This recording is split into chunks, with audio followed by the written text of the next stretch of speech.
If I'm gonna choose a pillow, it's definitely be this one. I can't believe how amazing the memory foam cervical pillow. The news of Peter Obi meeting El-Rufai in University of Cambridge, London, has been giving some people sleepless nights in Nigeria. It has been giving some people high blood pressure.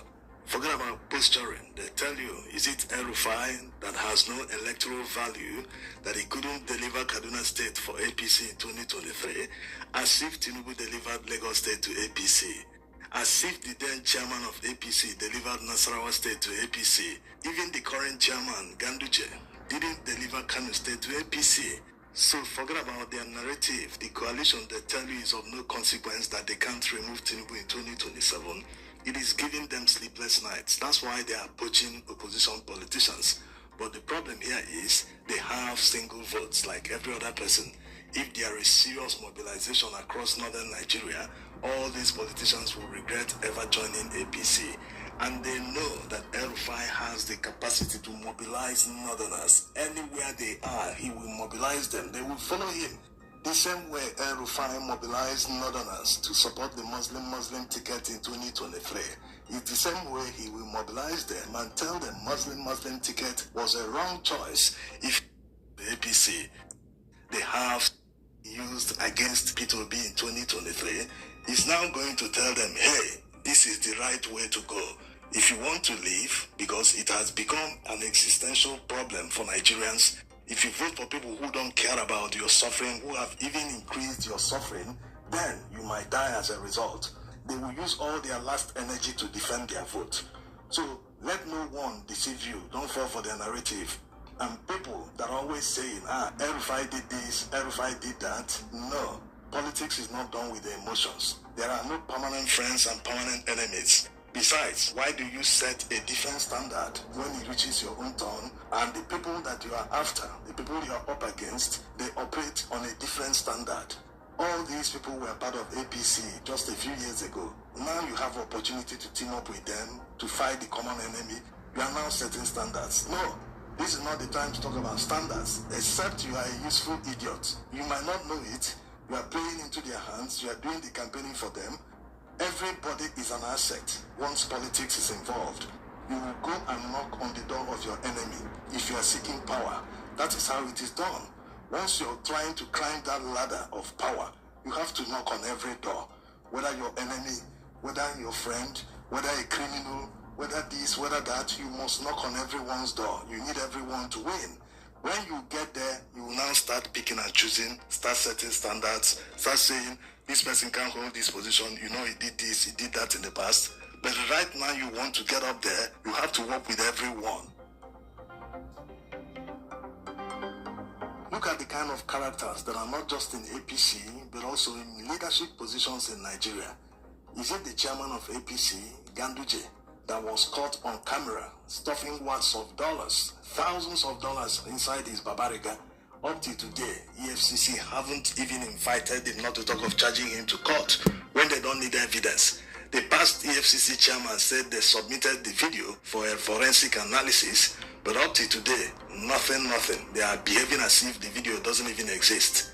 As if making Omar Ganduje chairman of APC wasn't enough disgrace to Nigerians, wasn't enough demarketing of Nigeria, Tinubu made him a board chairman. Is it fun? So you can imagine the type of people in leadership positions in Nigeria. Are we going to talk about Babio, the Senate president, a man accused of stealing or misappropriating billions of naira when he was governor? In fact, in 2015, the SSS raided the government house in Akwa Ibom State and they discovered millions of dollars in cash. And after that, the case died just like that. No one is talking about it anymore.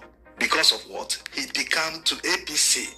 Even Udom Emmanuel claimed that SSS has no right to invade the government house. But how can the government be transacting in dollars when the legal tender in Nigeria is naira?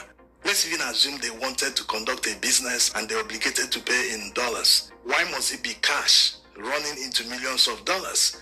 This is money the man wanted to launder. And because he decamped to APC, the case died a natural death. Is it Tinubu himself, their leader? You know the baggage that he comes with. No need repeating it here.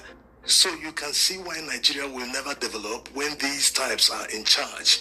And now that Nigerians are trying to find a way through a coalition to sweep them away in 2027, some people are regurgitating many things, saying that if Peter Obi teams up with El-Rufai, that he will lose the middle belt, he will do this, he will do that. Why not just vote for your Tinubu? Yes, it's as simple as that. If you find yourself in a deep problem and your only savior happens to be your enemy knocks on your door out of the blue and offers to help, please refuse that offer because the person is your enemy. We are talking about a way to redeem this country, and people are saying this person is that, this person is that. No one is perfect. He might have done certain things in the past, but this time around, El-Rufai is needed. He's a huge asset to the opposition. Nigerians must learn how to play politics like the politicians. Look at all the people decamping to APC today. These were people that said unprintable things against APC in the past, that they are so incompetent, that they brought insecurity, many things they said. But today, they are all decamping to APC simply because of their interest. They feel they will win an election under APC, no one can rig them out, they will be in charge of the rigging, and also all their corruption cases will go away. An example is Ifeanyi Okowa, the former governor of Delta State. Also, Udom Emmanuel, who is planning to decamp with the current governor of Akwa Ibom State. So you can imagine they are all assembling together, despite the fact that they are supposed to hate each other because they contest against each other in the elections. But they are united under corruption. Once it comes to taking care of their interests, making sure they look out for each other, they unite against the Nigerian people. And now that Nigerians have an opportunity to remove all these people from power, suddenly someone starts telling you, don't work with this person, don't work with that person. It's not good to work with this person, it's not this, it's not that. When all the politicians unite under their common interest, can't you see they are playing you? Look at Wike that said unprintable things against APC when he was governor of Rivers State. But because he couldn't secure the presidential ticket of PDP, he couldn't also secure the vice presidential ticket of PDP, he quickly switched to APC. Today he'll be forming holier than thou, telling you, I'm for good governance and for this and for that. Can't you see he's playing you? Can't you see he's just after his interest? Why did he switch parties? Why didn't he stay in PDP and fight it out there? But he switched because he realized that maybe they will win, and if he's not in a winning party, he will lose. He will not have any political appointment. So politicians unite, whether they have fought each other or not in the past, they always unite to protect their interests. But you, an ordinary Nigerian, that doesn't matter, your opinion doesn't count, you can't influence anything, all the things that politicians are doing are at your detriment. It's now your opportunity, your chance to fight back, and you're saying, this is the standard, this is morality. No, they are playing you, don't fall for it. You don't need to love anyone. They're also not asking you to love them. But in this kind of situation, in this kind of coalition, political arrangement, everyone cares about his interest. And once that interest is protected, they tell you, in order to achieve this interest, you must pass through your enemy. Then you must do it. If you don't do it, that means you're not serious. And if you're not serious about it, you're just paying lip service to good governance and all the things you want to achieve when you sweep all these people from power. If you're not serious about it, then go ahead and vote Tinubu, the only remaining alternative. Prior to 2015 presidential election, APC poached PDP governors. They decamped from PDP, the ruling party at the time, under Goodluck Jonathan. They decamped to APC to contest the presidential election. It's just like today, APC governors decamping to the opposition. Whichever party the coalition eventually runs under in 2027, imagine APC governors decamping to that party. Now you have an opportunity to do the same thing they did to gain power. Power they've never used to turn around the fortunes of Nigerians. They've been punishing Nigerians, especially under this administration. You have the opportunity to do it. You are still saying, this person is that, this person is this. You are not serious. Now, take this example. J.D. Vance, the U.S. Vice President. Do you know the kind of unprintable things he said about Donald Trump in the past? Today, he's the U.S. Vice President under the same Donald Trump. You people take politics too personal.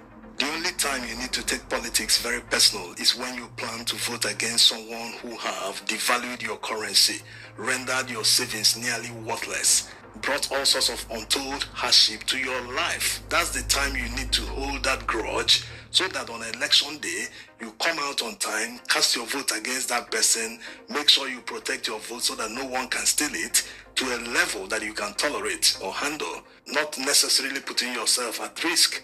This is the only time you need to do it. All other times, you have to play the politics like politicians do. When you have to work with your enemy to achieve your objectives, to protect your interests, you have to do it. There's no pride in doing that. After all, your enemy will be willing to work with you. There's nothing personal in politics. There's no emotions. Just focus on your objective and your interests, and everything will turn out good once you win. When you get there, you can now start picking and choosing. Get the job done first, and every other thing will take care of itself. El-Rufai might have said unprintable words against P2B in 2023, but he did it to gain an advantage. It's a contest. The more people you convince, the more you win. He might have also done things you didn't like in the past, but that's politics for you. Politicians are not there to please you or to do things that you will like. They do things that cover their interest. And they also consider that's those who care about national interest or statewide interest, the interest of Nigerians or the people they govern. They also take decisions based on that. So it might not exactly be what you like, but if they have good intentions, they will do things in the national interest.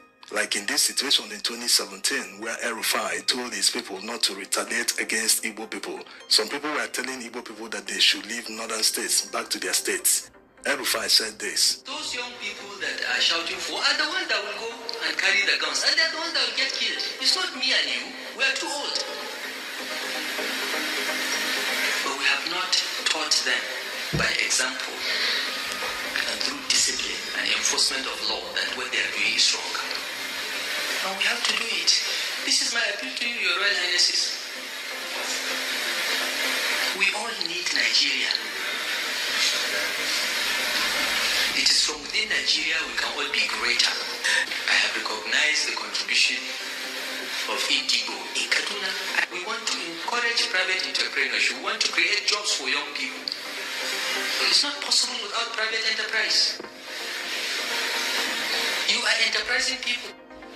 All you need is a level playing field. We are going to do what we have to do to protect everyone in Kaduna. We'll do whatever it takes. Our unity is our strength. We can be great within the Nigerian context. Also, people should feel flattered that people that campaigned against them in the past are seeking to work with them now. Don't you think it's because you are doing something good that is attracting people to you? Yes, you must be doing something good. That's why they are seeking to work with you this time around, to the extent that they are even regretting why they didn't work with you in the first place instead of working with the calamity. Now, let's say what P2B said. Meanwhile, this kind of meeting with El-Rufai in a foreign country will continue in the future, because that's the only way to perfect the coalition. That's if they are going to work together in 2027. All of us who have been in office here, there's nothing called a list capture. You have to capture yourself first. If you're not part of it, you can dismantle it. Because it's like people telling you you can't fight corruption. I disagree. If you are not stealing, your wife, I make emphasis, is not stealing, your children are not stealing, you reduce it by 50%. I have served as a governor. If you are not stealing, because for people to steal, you have to be stealing first. Because you have to approve what they steal. So if your own is there, everybody will add his own. But if your own is not there, everybody will be scared to put that. The same thing goes with the elite culture. If people see you doing the right thing, there's no way they will support you. There's no way, because you could see it. You could even see the cars that are there and everything. In a country like Nigeria, which I used to, just like I talk about Africa, we have all the potentials to be a great nation. So nobody can tell you that, oh, Nigeria is hungry. No, you can't say that. Because we have all it takes to pull ourselves out of them. Nigeria doesn't have this. We have all it takes. So the elite captures that if you don't, you yourself have to say, listen, this is where we're going. This is what we want to achieve. And when people see you going the right path, they will. I've been in office where initially people didn't understand what I was doing. I was impeached. I was removed from office to work. But the moment people knew what I was doing, they agreed with me. Unless Schwab, our above and beyond service means more hustle, less hassle.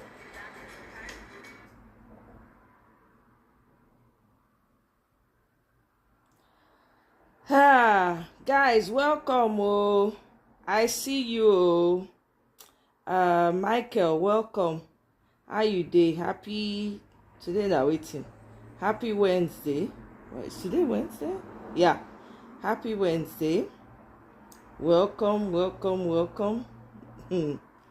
Omo. Coalition is what is happening right now. Okay, this is the biggest news information right now in Nigerian social media. Coalition. Apparently, there's been coalition between.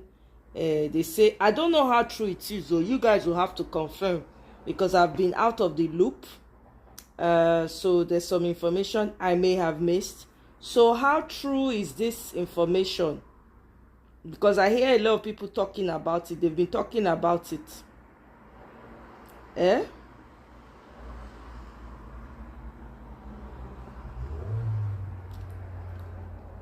Is it true that they've agreed to a coalition with El-Rufai?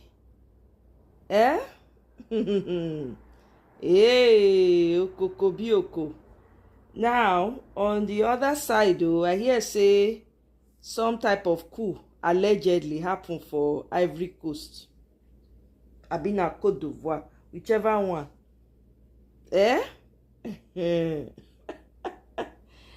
Hey, anyway, let's listen to this short video.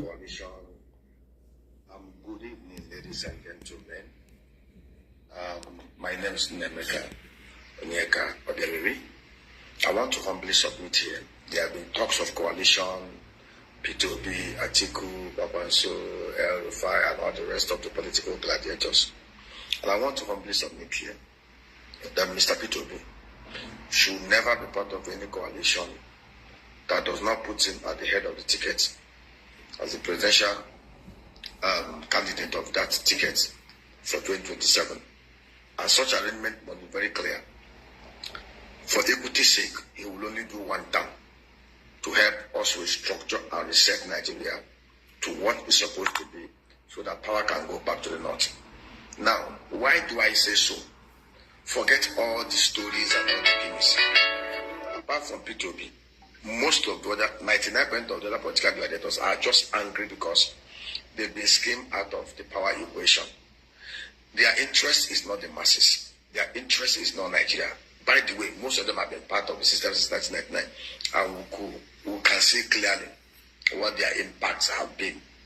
And we also knew and saw the impact of P2B over the 8 years he was governor of Anambra State.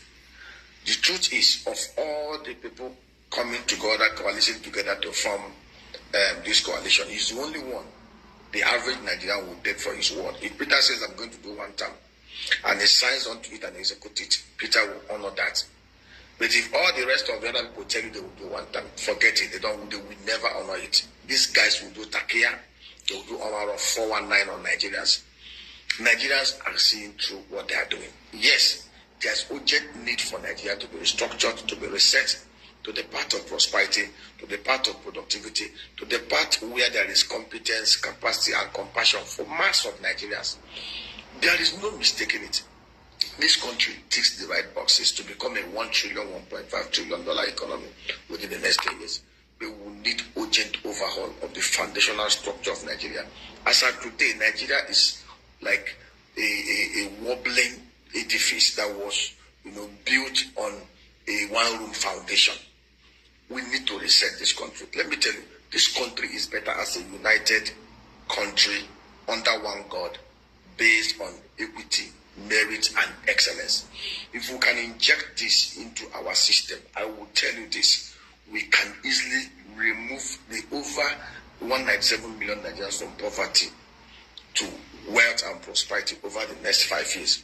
We will be able to remove the over 50% of illiterate Nigerians and 20 million out of school from that level of education destitution. and bring this country to the level of 98, 99% literacy level over the next 12 years. But we need urgent reset. Peter should never accept any coalition where he's not at the head of the ticket as a presidential candidate, and he must agree to adhere to just one term for equity's sake, so that those who are used to playing criminal politics will not hinge on, oh, he will do 2 terms and not to be short-changed, because we know those emotional 419 they will always do.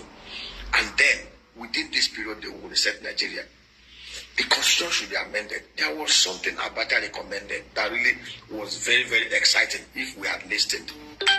For the next 10, 30 years, for the presidency, a single term of office. After Peter is done, is 4 years. The next person that will come from the north will do single term 5 years. The next person from the south, single term 5 years, until we rotate it over across the 6 regions. Let me tell you what will happen. When it is already enshrined that the presidency is going to come from the northeast, single term 5 years, it is the northeast that will produce the candidates. So this issue of trying to play religious games will not work.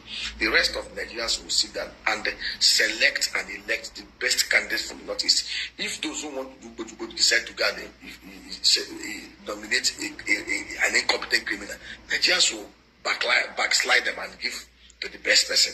So with this thing, we will remove all manner of cobwebs and shenanigans that these bandits in power and their elitics front in the private sector have used to hoodwink Nigerians. And of course, we must execute massive electoral reforms in such a way that we will not have the nonsense that we had under Mahmoud Yakubu, where they switched off IRF to doctor what they doctored. Because the truth is, 95% of those in the place of public office in Nigeria have no business being there. It was easy for us to achieve massive milestones and economic prosperity and stability in the 60s because we had political gladiators who were not only smart and intelligent, who were compassionate, who were patriotic, who were selfless, and who were honest. We had Abafumi Awolowo, Michael Lobara, Tafawa Balewa, Ahmadu Bello, and the rest of them. In the legislative arm of government, we even have one of the wealthiest men in Africa, Saliu Sadugbo, as a member of parliament. He did not go to parliament to be pursuing contracts and be looking for MDAs to harass, to extort money from, like most of what we have today, some of the pliant, docile people at the National Assembly. Was he not the former DIG of police that said he was in, when he entered the Senate, he saw an house of rep, he saw most people that he tried and convicted, most people that he arrested, criminals, all night there, and the guy wept. It's there. You can fact check me and Google it. So we need to get to the level where the best of us gets to place of political office. Sir Lewis was already chairman of 15 corporations when he entered into the National Assembly. He was wealthy. He was very educated. He was very smart. He just went there to make policies that will add value to Nigeria, unlike the kind of things that we have here. But for us to be able to get this kind of human beings, qualified, educated, articulate, honest, and compassionate, in the regard, in the mood of Desa Mbakwe, in the mood of Latin Chokonde, we need to execute massive constitutional electoral reform.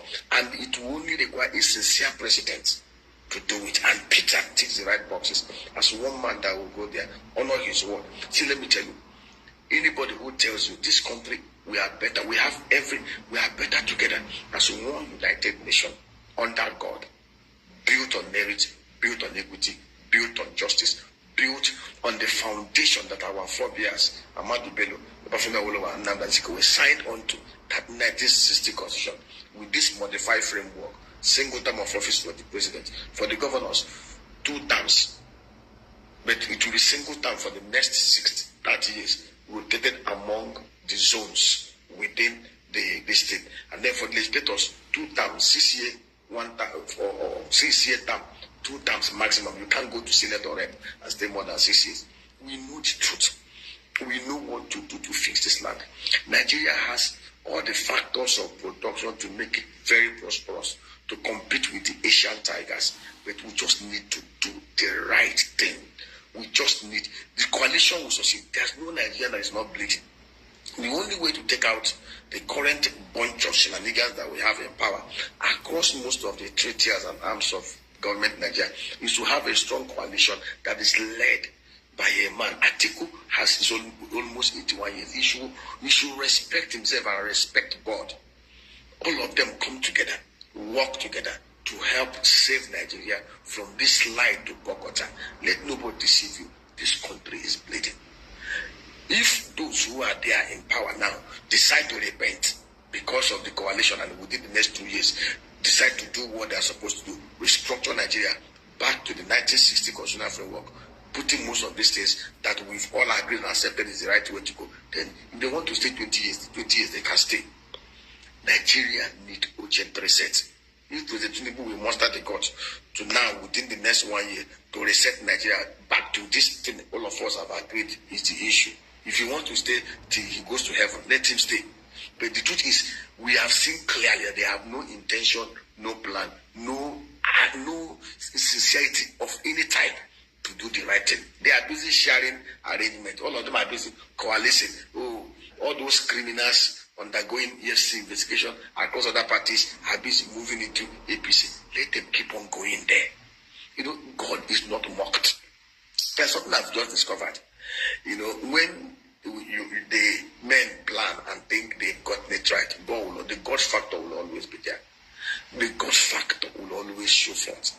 There was a time, you remember the French Revolution, they thought they had everybody. It was the issue of bread or no bread that caused it.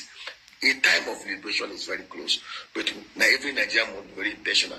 Any coalition that Peter is not the head, is not the lead as the candidate, will hand over power to these same guys who have refused to reset this country. We have options to reset Nigeria, and the options are very clear. Massive coalition of opposition party under P2B as presidential candidates, or the current gladiators who are there repent, turn away from their evil ways, and do the right thing of resetting Nigeria based on the universally acknowledged recommendations that I've enunciated here.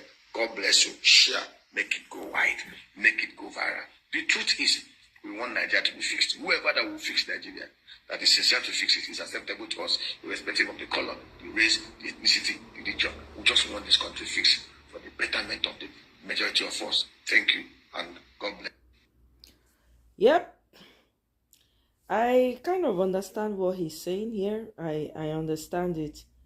Yeah. Walele, welcome. Oh, Walele, please, I need your explanation. Oh, because I saw some videos from Labour Party. I want you. I'm curious to know what your take is on that. Madam Luke, welcome. Oh, greetings, my fellow queen. Welcome. Oh, yeah, no dance around the reality PO as the head of the ticket. Madam Luke say Atiku will be reporting for duty. Okay, now. All opposition is welcome here. Now, as it go take better now, all of us dey fight. So, everybody reporting for duty. No problem.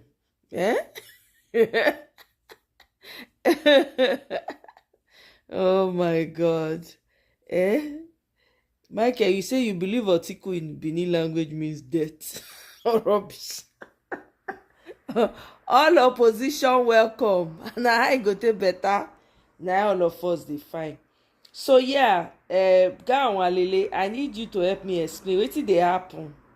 As in, what's up with wetin they talk about LP, whatever. What was that about? I know it was the NEC meeting, but I also believe that what's his name? Mr. Abure is going to have his own NEC too with his own people. I'm going to play that video shortly, but let's listen to Mr. Lawal.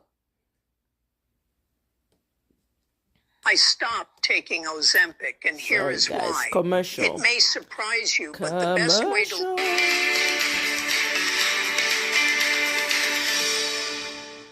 As the politicians continue to seek support for their ambitions, we see a common trend of defections from various political parties.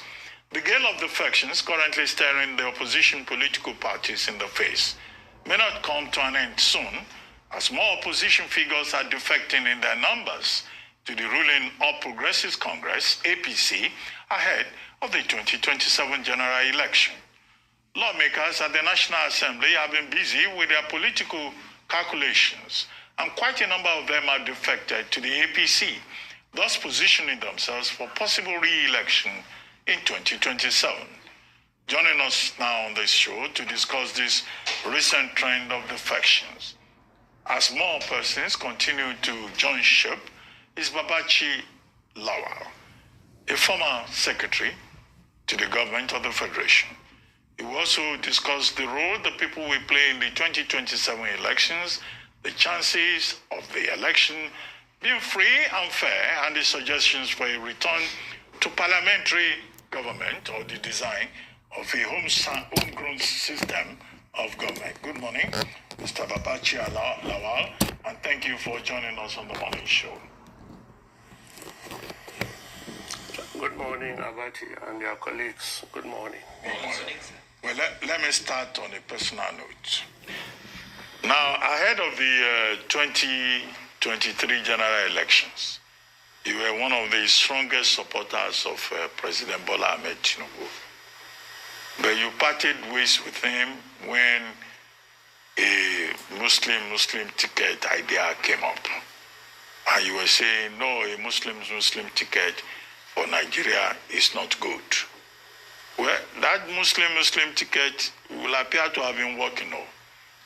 Even the Pope invited President Tinubu to his inauguration. And President Tinubu's spokespersons, they have been abusing you. They say your angst is misplaced, that you should have remained silent.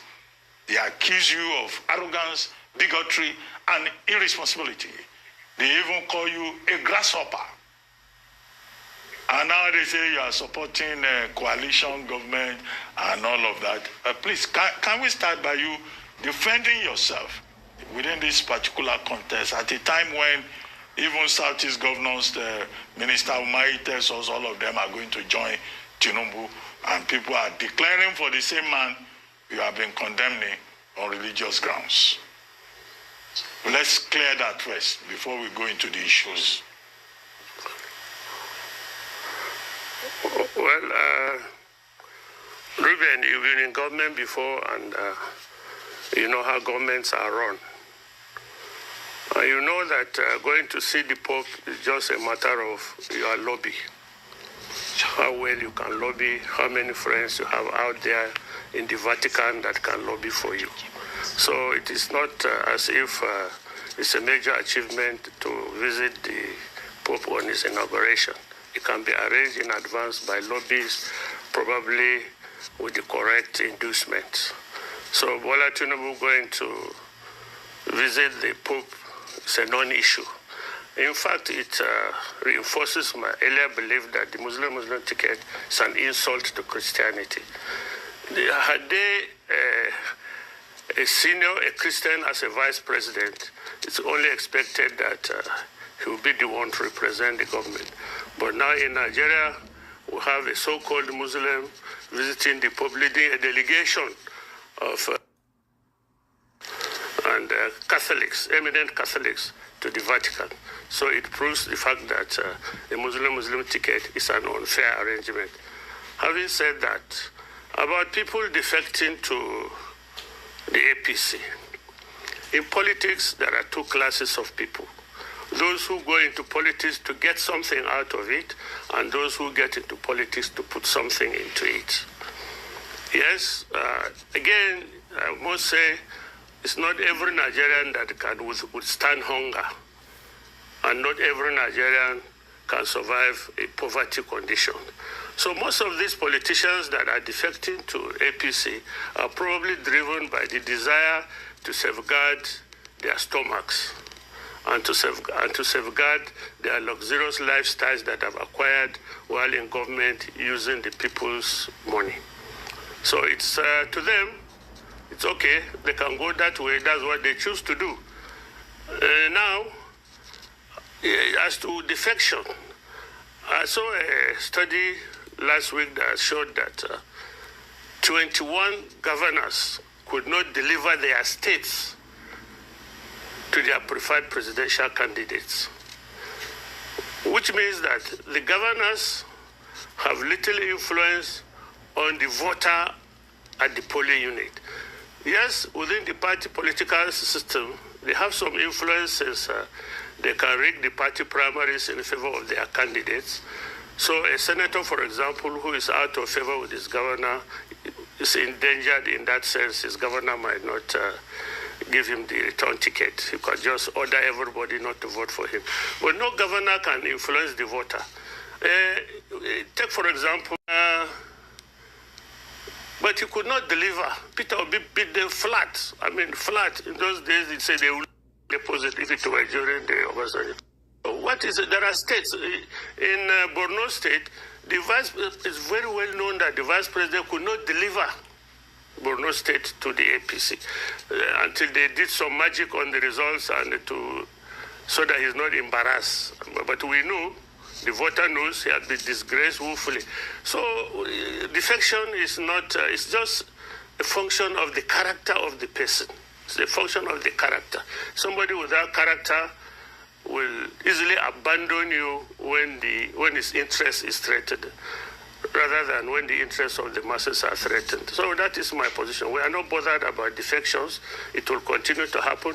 But I mean, 2027 will go to the ballot boxes and we'll see the results. We are confident that it's immaterial. If you've recently been injured in a car accident that wasn't your fault, I've got one question for you. Do you know how to get the maximum compensation that you deserve in the shortest time possible without boxes and we'll see the results. We are confident that it's immaterial. But what do you say? Babachir Lawal. Madam, look, Babachir Lawal. That's who's speaking. To the critics who say that you are arrogant, you are a religious bigot, and that you should remain silent. What do you say to them? Because I've seen many comments like that.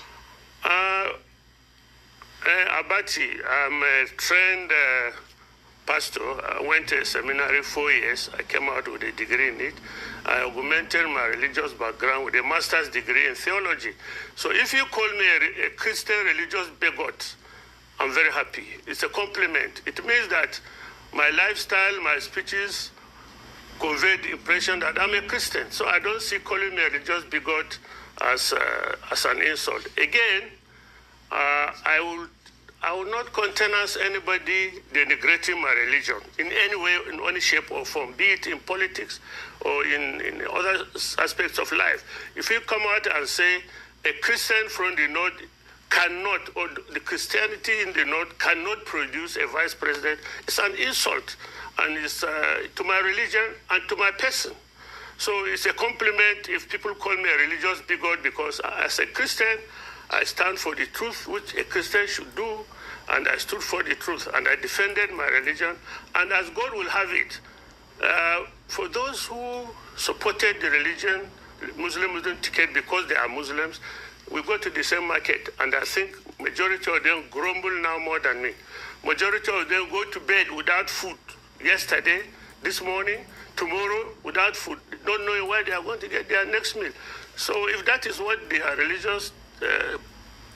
religion preaches, if what people who push it to poverty, let them have their way. I won't have it.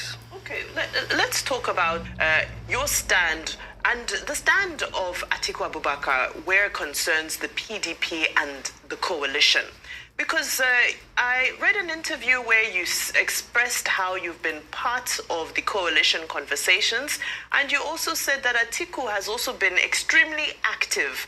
However, the name PDP has never come up in any of these conversations, that more than likely you are all moving to a new party. I'd just like you to clarify this, because there have been speculation, but there hasn't been a confirmation. So I'd like you to confirm, does this mean that yourself, you'll be supporting Atiku as he moves to the ADC? Because there were also reports that the initial plan to go to SDP has also fallen apart because they say that the SDP has been hijacked by APC. What's your take on all of these issues surrounding coalition talks? Well, first of all, regarding Atiku, I'm not his spokesman. But my stand with Atiku is that, we are from the same state, and he's an elder statesman in my state in particular.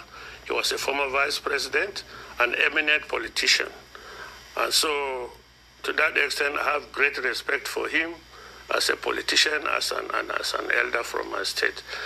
As to his political ambition, he's entitled to it, like every Nigerian that is entitled to it. It is not for me to decide on which platform Atiku will contest, or if he will contest at all. It's for him and his inner circle to decide. Be that as it may, I can confirm that in almost most of the political meetings I've attended with regards to merger or the new political platform, I've run into Babachir Atiku severally. He's been attending. Even just yesterday, I was at one of such meetings, and he was there. So he has been an active participant in the need for opposition political parties to move into one platform to form one strong opposition party.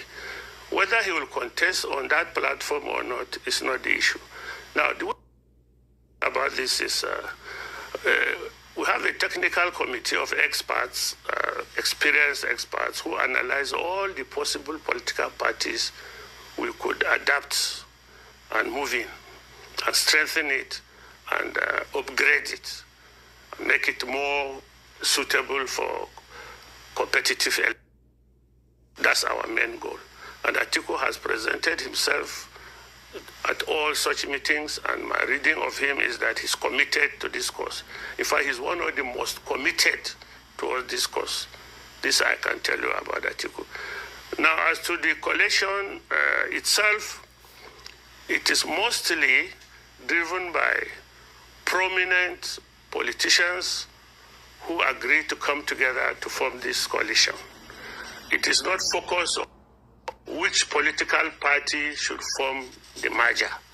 First, our options are this. Do we get another party that we could move into, modify it, upgrade it, and strengthen it for elections?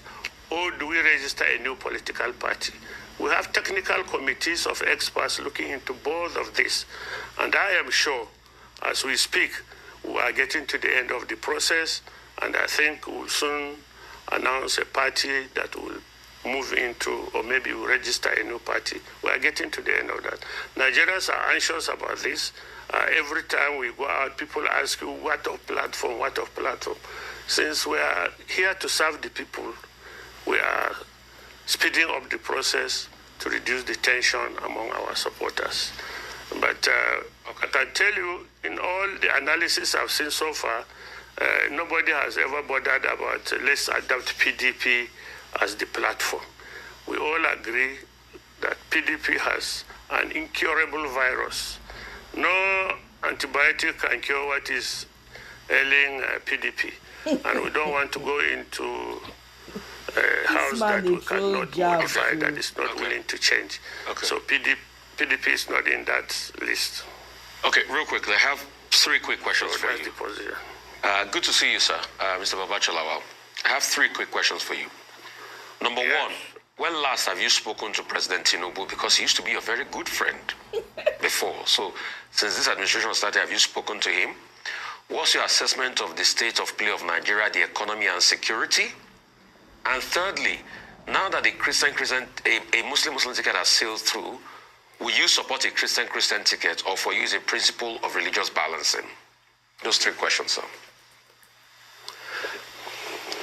As to when I last spoke with Bola Tinubu, I spoke to him last, I think sometime maybe June 2022, when I went to London to present to him our final report and recommendations on how to proceed with the general election.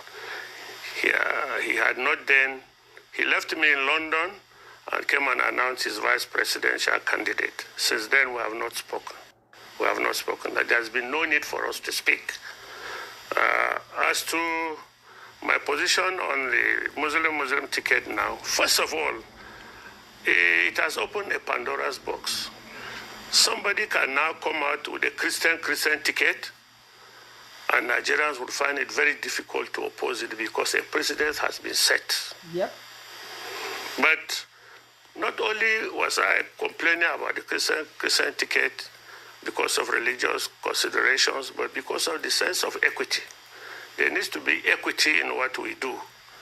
If we don't, we suffer the consequences like we are doing now. Because we have not shown equity, we have discriminated against a huge segment of the society. I do believe that part of the punishment we are going through is on account of that. When the leaders decide to practice evil, the society suffers. And that is the reason why, part of the reason why we are where we are now. And I urge you always remember, not only Muslim ticket or Christian ticket, not about the ticket alone, but also about regional balances. People must feel they have a sense of belonging before they can put their energy into working to develop the country and to unite the country. So that is my take about this. And I will not support a Christian ticket in any form. But this man has set a bad precedence, and this is where we are. So what's your read on the state of the economy? It is not practiced as the high. So what's your read on his economy and the insecurity generally? Some of his supporters say he has done well. They say he's building Coastal Road. They say he's fixing insecurity. They say he's fixing all the bad things. They say he's turning the economy around. That's what his supporters are saying. I know he has his supporters. His supporters, I think they have cotton wool in their ears, or they are blind, because the insecurity has increased. The viral 30-second pink salt trick that melts fat was actually featured on the Today Show. But blind, because the insecurity has increased. It has grown exponentially since the arrival of Bola Tinubu in government. Everywhere where insecurity was not there, it's now grown. In places it was there, it has expanded. So we can't talk of insecurity under Bola Tinubu. They have not done anything. It is as if, in fact, government is training the soldiers themselves, because they are, so you can't talk about this. This government is better not to talk about insecurity when talking about them. About the economy is exactly the same thing. The poverty has multiplied exponentially. Even those who were doing well feel now threatened that they are next property, because the economy has collapsed, completely collapsed. We are just surviving by the grace of God on a hand-to-mouth basis. Everybody. So what are they? They are borrowing money that doesn't arrive in Nigeria before it is spent. Even when it arrives in Nigeria, they spend it on intangible things that we cannot show, that are not measurable, that are not visible. So what are talking about economy in this government? It's not their intention to. Their intention is to run down this country. That is their intention, which is the surprise, because people like didn't know Bola Tinubu to have this type of tendencies before. But now it appeared that he just deceived us in those days all along, and now he has gotten the power and is in a mood to ruin the economy, ruin the security of the country, divide the society. Okay, with due respect, what you are saying is different from what the spokespersons of the Bola Ahmed Tinubu administration are saying. Only yesterday, the central bank was saying they are moving this economy forward and ensuring stability. IMF has commended this government. The World Bank has commended this government. In fact, politicians from the Northwest, they have also endorsed the Tinubu administration. So how do you justify your statement that Tinubu's ambition is to collapse this economy? No president of Nigeria comes forward to say he wants to destroy the country. You worked under President Buhari. Did he ever say he would destroy the economy? Why would Tinubu's case be different? He doesn't say it. He doesn't need to say it. He only needs to do it. You are known by your actions. He doesn't need to say it. People from the north, shamelessly, they gathered themselves, drank tea and coffee, and said they endorsed Bola Tinubu. To do what? There's no state in the Northwest that is safe.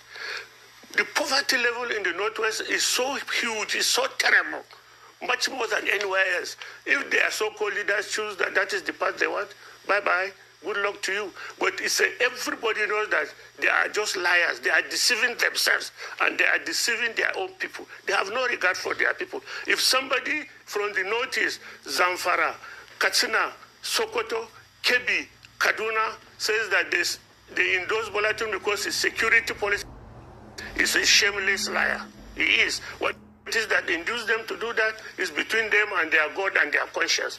But Nigerians know that it is not so. Okay. So that is the truth. IMF, World Bank, who are not politicians. Have you ever seen it? Do you have an example of a country that has gone under IMF that came out stronger? IMF, the World Bank, they are just impoverish us so that their people can come and exploit our wealth and take it away. Which country has ever fared better under IMF? Which country? Anytime you hear IMF loan or you hear World Bank loan, the economy crashes more. It's all over the world. Tell me, Robert, which country has ever benefited from the inputs from IMF? Which country? Okay. None. Okay. Thank you very much for joining us on the morning show. This Abati, honestly, Nigerian journalists, they F for big time. Now make that guy shout for their head yesterday. The guy had to shout. What is wrong with you people? Why una no dey fit talk true? Una see truth, una dey talk. Now make the country be as it be. I never seen it. But go come like this, so you go join the be like say they carry water for APC people. If they carry water, I've never seen people like this before. They fear their shadow. They fear their shadow. When it go still come upon them, whether they like them or not. I don't understand. The country, you will not know which direction they go. The thing is tilting. It be like all those tippers, all those trucks for road, for Nigeria road, when they bend go one side. As they drive, now so they be. Our Nigeria don't collapse under that one. No, you know even they bend again. Nigeria own don't pass bending. They go they fear. I never see you. Guy, I see your comment. I see your comment about the LP and all of that. Well, I don't even know. So you're saying that this whole push that they're putting out there, that they have now formed a coalition, is Baldadash. That's what you're saying, right? Because it's been heavily pushed, though. I can't say but PO never talk to us now. What's going on? Usually PO go come tell us, say, come now, the direction when I want go be this, knowing the kind of person he is. I will not hear anything. I can't wonder, say, Abi, what's happening? Abi PO no, you know what can't tell us because you know as you take face us or how. Do you understand? I know, let me tell you, the truth is that, see, for me, whatever is going to get Nigeria out of this whole mess that it's in, with Peter Obi as the presidential candidate, I could care less who the VP is. I really could care less. As long as in a Peter, because VP position not be position, not like glorified houseboy. You don't do anything. You don't have any powers. Nothing. You're just they carry like bridesmaid. They carry the wedding cloth up and down. That's all. You don't have any powers.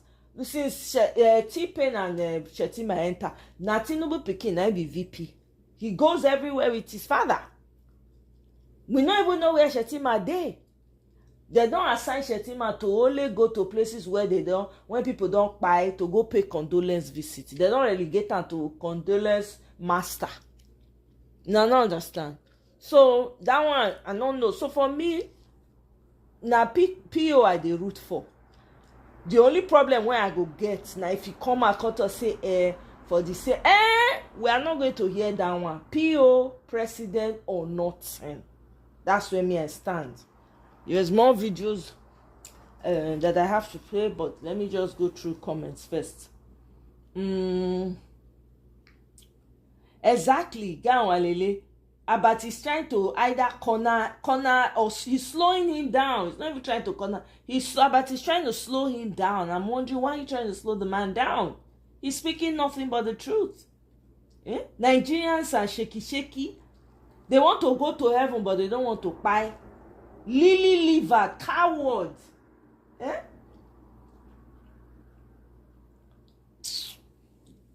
can't stand that guy. They piss me off every time they talk. What kind of bloody devil advocate be that one, Tracy? That one I had to play devil advocate. I beg you, may go rest. You know, they ever stand for anything. He's neither here nor there.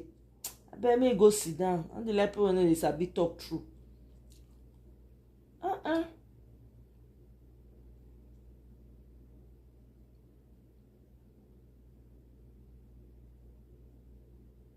P.O. they dribble T-Pain and the agbados were light.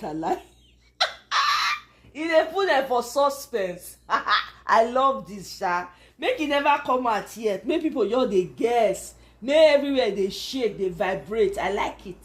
In a way, somehow. I like this angle. He's the hottest baby in town now. He is most sought after by everybody. So make he carry shoulder high. I beg. He deserve it. Yes, he will not. Madam, look, you're absolutely right about that. You're absolutely right. He not go until the last minute. And that's what Mr. Ibrahim said that actually.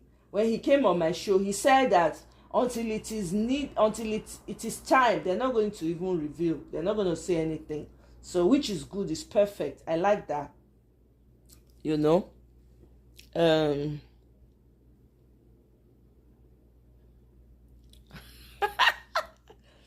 Madam, look, why body dey pepper you? Calm down, madam, calm down. You just dey vibrate. Calm down. Maybe Peter Obi fair come out. Oh no. If he not be presidential candidate, forget. He's Peter Obi for president or nothing. I beg.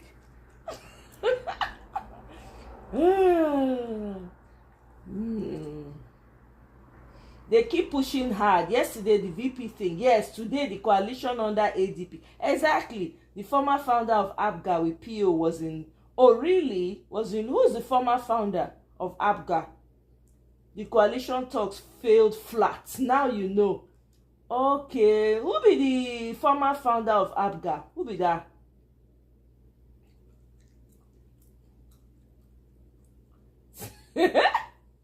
Madam, look, we are just throwing punches. Okay? We are strong. We can take it. Keep throwing them. We can take the punch, Madam, look. Madam, look where khaki come for us today. Oh, my God.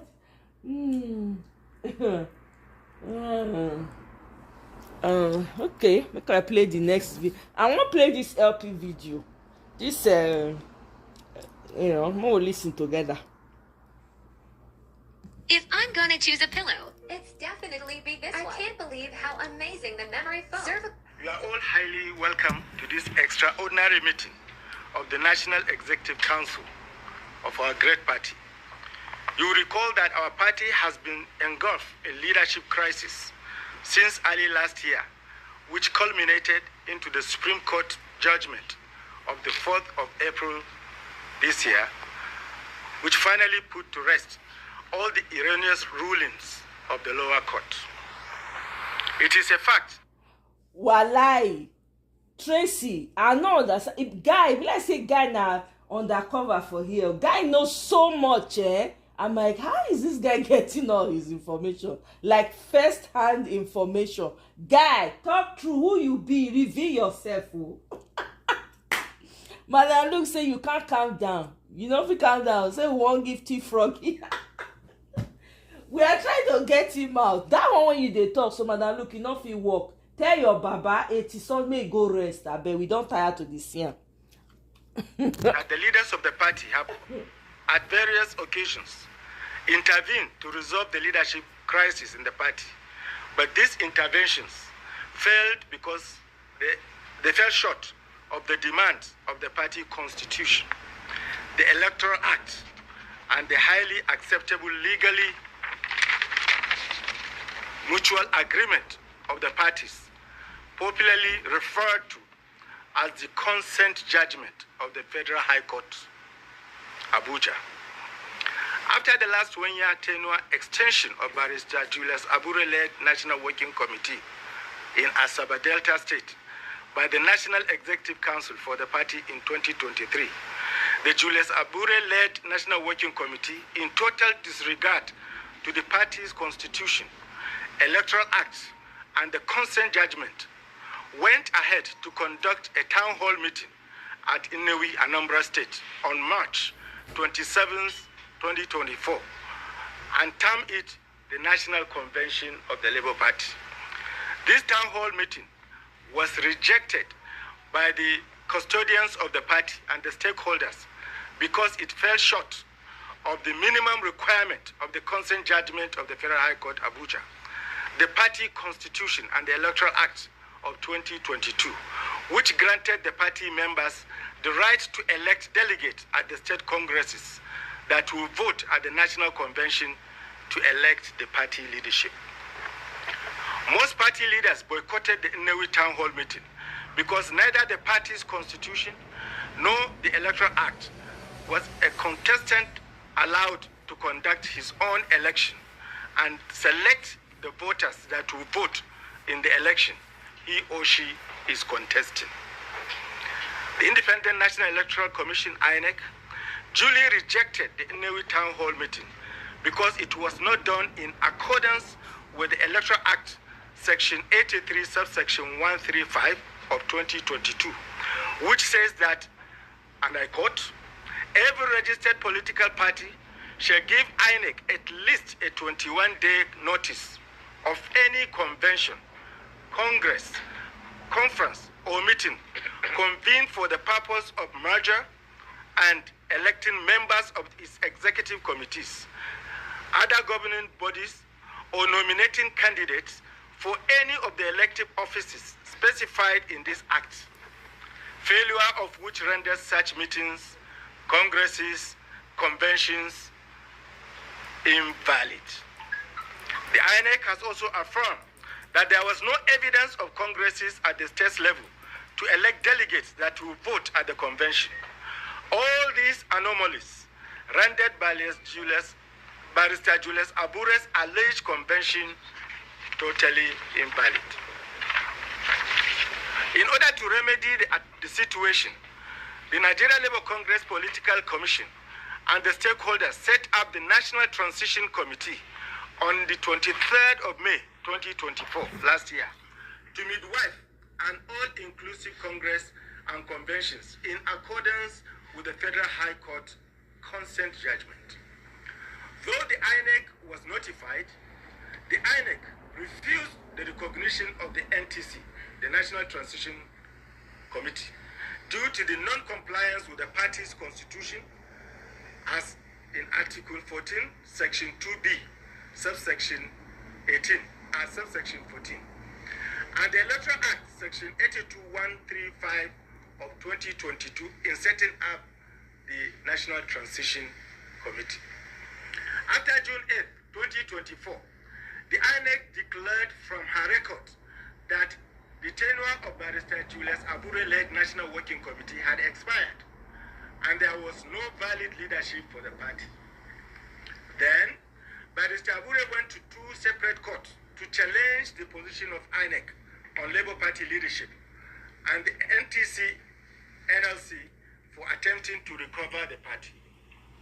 On September 4th, last year, 2024, the stakeholders met in Omoye and set up the National Caretaker Committee of the party, which was allegedly not recognized by the INEC because, according to INEC, it was not done in accordance with the party's constitution, as again in Article 14, subsection 2, and Electoral Act, Section 82135 of 2022. The National Caretaker Committee and INEC appealed to the Supreme Court, and in line with the constitutional justice, the Supreme Court nullified the erroneous rulings of the lower courts, thereby affirming the earlier position of INEC that the tenure of Barrister Abure-led National Working Committee had expired. With the expiration of the tenure of Barrister Julius Abure-led National Working Committee, coupled with the non-recognition of any other National Working Committee by INEC, as explained above, the leadership of the party's Board of Trustees, who are members of the National Executive Council with the first line of responsibility to the party, and also without any issue of non-recognition by INEC or tenure expiration, have decided to call for this special NEC meeting of the party for the purpose of reinvigorating the party. Listen, if you've been in a car accident, don't call an attorney. Use this AI app instead. That's what I did, and party for the purpose of reinvigorating the party. This special National Executive Council meeting is called in accordance with the party's constitution, Article 14, Section 2B. The Electoral Act, Section 8, Subsection 135 of 2022, and mandatory 21 days minimum notice is complied with a 28 days advance notice to INEC, which we actually complied with. It is noteworthy that some key stakeholders of the party are also invited to witness the proceedings of this special NEC meeting. It is in this wise that we are welcoming all of you here so that you witness the NEC in session. It is our strong conviction that a process towards the election of a credible leadership of our dear party will emerge from this NEC meeting. Consequently, we invite all of you who are NEC members to make your contribution toward these issues that currently surround our party. To constitute the committee, the NCC, I have not ceased going to the NLC for one consultation or the other. And I've also tried in my own way through Professor Ndubuagu to make sure that the TUC and the NLC are carried along in everything we do. And that is why when they looked at what the Labour Party is going through, how we have had one tussle or the other, how we have tried to get over this tussle so that we can organize congresses right from the ward to the National Convention and elect new leaders and hand over to them.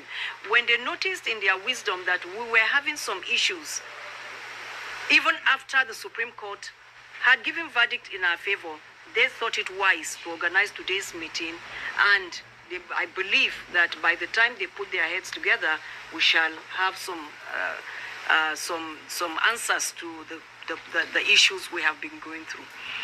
I must say that it's really very unfortunate that a great party like ours that has structures everywhere in the nation, there is no polling unit that you go to that you won't find either a nurse, a primary school teacher, one worker or the other that is the backbone of the Labour Party. None. There is no village, no polling unit. So I believe that if only we can get our act right, we are going to be the biggest party in this country. Absolutely. So, you know, those who know how to talk and talk in proverbs always say that when you see people stoning a tree, it means that that tree is laden with lots of fruits. So for the Labour Party to be going through all that we are going through is because our detractors have noticed the potentials of the party. And that is why they do not want to allow us to make any progress. But I want to plead with you all that the basic thing we have to lay on the ground as of today is to look at our party. How do we go back right from the grassroots to mobilize our members, have them register once more? For those who were not registered before can register. Those who are registered can revalidate their registration. Then we now go on to start having congresses from the ward level so that people who want to lead us from the ward can come, contest election, win. From there we go and have local government congresses. After that, we have the state congresses. We do this other one. Come and have a big national convention here, elect credible leaders, and hand over to them. Anybody who wants to lead a political party but does not want to go through election, I think there's something wrong with that person. For me, as I've always said, right from the day I was announced as the chairman of the NCC, my dream is to lead a team that will make sure that these congresses and elections happen and that credible leaders take over so that our party can become the party it's meant to be. So I believe and I pray that, as we say in Hausa, so I believe that all of us coming together, particularly, I don't know, they need to get people when they talk with fire. I'm not feeling their conversation. The thing is not moving me at all. Like, can they get people who have fire inside of them? All of a sudden, Abure that was weak during the last election, they do like who ice block not they met for a maths. They do muke. You ask a question, like it say no fit, they drink water. Only for a night, don't turn to tiger.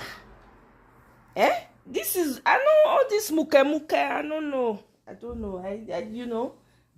these people that we want to uproot, they're not be ordinary people. So all these muke things, it won't work. Oh, okay. Okay, got it. Okay. Oh, no worries. Yeah, no, enjoy. He has not responded though, Tracy. He has not responded. But they're all saying that people, comment section was loaded with, let's wait to hear from Abure. Abure is definitely going to come up with his own neck and, speak against Arabambi and the rest of them. So everybody's kind of anticipating his response and all of that. So I don't know. I just feel like we need people with fire that can talk. I get it. We all have different personalities, but the times that we're in now, everybody need to do top notch energy. If this woman need vitamins, I beg. Mona find out whether they take. Mo will send them vitamins. We need ginger. All this thing respond. They clarify the situation and show the way forward. The good development. You see, I don't even get the patience to listen to her finish, because I know they hear any vavavoom coming from her, and the people when they talk, no vavavoom. I don't know. They are just the way they are talking. If APC people show up now, all of them will run. They go scamper. You understand? Like, where is the energy? Energy is everything. You gotta come with that energy, do they need vitamins? When they talk, more we know as we want to take help them. But Abure no get the party certificate again. Okay. Madam, look, leave PO alone. Madam, look, no go give me. I better leave. We like PO like that. PO, I have accepted PO like that. Okay? He said, when PO not be muke. Which fire? He's firm. At least we are seeing small violence from him. I beg, leave me alone, madam. Look. Leave my candidate alone. Your own grandpapa, uncle. You want they push for great grandfather. 80-something-year-old when brain engine don't knock. Now you they support. At least we better pass you. Those of us when they support Peter Obi better pass you. You when you want to go ancient of days, you want to go back to the 15th century. I beg you. Your own when they right now as we speak, they Dubai. Nigeria, they run from Nigeria. They Dubai as we speak. I beg you, madam, look. Listen, not go down that part too, because your candidate, there's a lot to be said about him. Oh my God, this is so funny. It's Peter Obina muke. At least listen to the NLC president. Okay, all right. I like it, the fact that the BOT, if you notice, they are men of age, and what they see sitting down, we may not see it even if we climb the roof of this building. And they have gone through so much in Nigeria and have known how Nigeria works. So I believe that they will use their wisdom and wealth of experience to help to guide us in such a way that we will achieve that which we our set objectives. I want to thank you so much for giving me the opportunity to say these few words with the prayer that God Almighty will see us through, and that at the end, victory certainly will be ours. Especially want to also recognize the acting national chairman of the Labour Party, Comrade Ninade E. Usman, PhD, on this high table. And let me also specially recognize the Board of Trustees of the Labour Party. For me, I wouldn't be able to speak the way I speak with force. You know, the person I'm representing is a gentle person. He speaks normally from a gentle angle. So, and all the time I had the opportunity to represent him, I tried to want to, tune down the... Madam, look, I go fight you.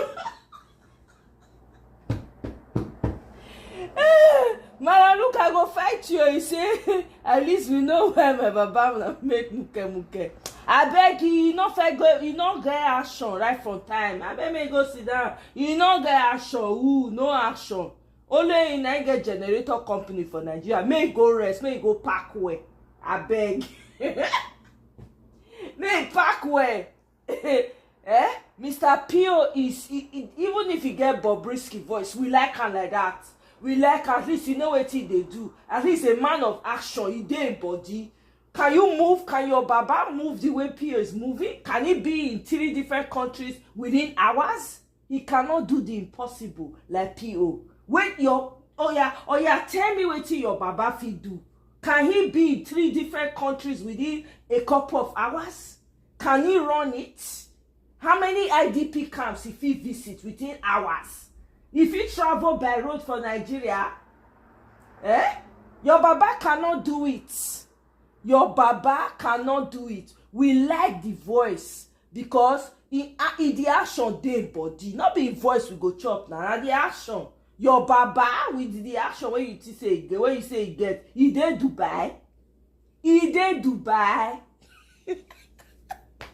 The way I speak, so it's not easy. But the fact remains that Nigeria is going through a lot at the moment. This country needs to be saved, and it is a collective responsibility for all of us to put our hands on deck. And Labour Party has been chosen as the favorite party to be able to deliver that, deliver Nigerians from the bad leadership and the misadministration, corruption and mismanagement of our public funds. And if you look at the decision the party have taken all along, it's all to the best to try to reposition the party and have a party that the people have so much confidence in to drive the process towards the 2027 general election and beyond. For the decision of INEC and whatever decision they are taking, we think that the Supreme Court judgment have come and it will come the right time. And INEC, as soon as they meet within their commission, they should look at the decision in a way that will reflect the true position of the law, that will reflect the true position of reality, and that will also reflect, because if you look at the name Independent Electoral Commission, there's independent in the front. So let's make sure that it's also justified the integrity and also, continue to bear that name so that Nigerian people trust and confidence in the commission will continue to be strengthened. Because one failed decision every time will undermine the interest and confidence the Nigerian citizens have in the commission. For us, we must work in unison. We must try to be united from all fronts. With Nanande Usman led the National Caretaker Committee as acting chairman, and we must be united with the NLC and the TUC, because there's no way you look at their structure and how they have struggled to keep this, to form this party in 2002, the vision they had for the party, and the interest of the party to be able to defend the interest of the Nigerian workers and the interest of the citizens at large. So it is a great commitment coming from every citizens of this country, and including those who are especially members of the Labour Party, to continue to have confidence that these issues shall be resolved in our favor, because we are on the right path of law. Both the electoral, the constitution of our party, the constitution of Nigeria, and the supreme judgment that came from the Supreme Court. So whatever we are doing here is just to be able to add more flesh, to add more body to the decisions that our leaders have been taking, from the time that they were able to go to the Supreme Court. If we had not had leadership, if we had not had leadership in place that were proactive and committed, like what the acting chairman Nana Usman did by going to join and becoming the party in that case, the appellant in that case, and went on to the Supreme Court to challenge that decision and defeated the lies and the misrepresentation of facts, we will still be here looking at how to deal with the issue. So their leadership must be commended for how much they have struggled to set the record straight. So I want to stand.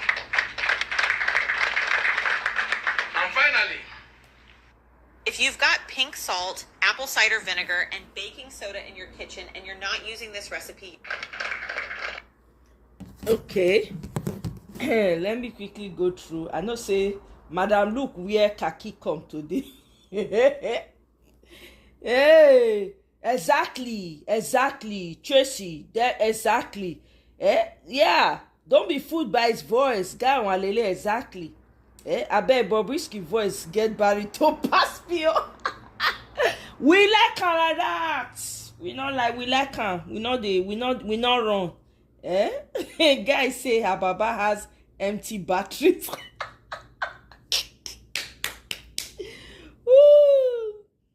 Hey, we need to reevaluate all the drinks where Madam Luke get under her couch, because if he don't go replace bottled water. My baba Atiku no say not be by power. Atiku should be chilling. Make your PO they do Bambiala all over Nigeria. They build 10 naira borehole all over northern Nigeria for voter buying. Madam Luke, show us wetin your baba don do. Okay, we agree, we accept. Na 10 naira borehole. Wetin your baba don do. Your Atiku when battery don peme, wetin don do. Wetin dey find na in country na Dubai. Na there in country dey. Every Eke market day, you want to come run for presidency. Tell am make he sit down for Dubai. Abeg, we no need that again. Bobrisky has two voices, the fake woman one and the real one, the man. When he was arrested, his male voice was heard at the police station.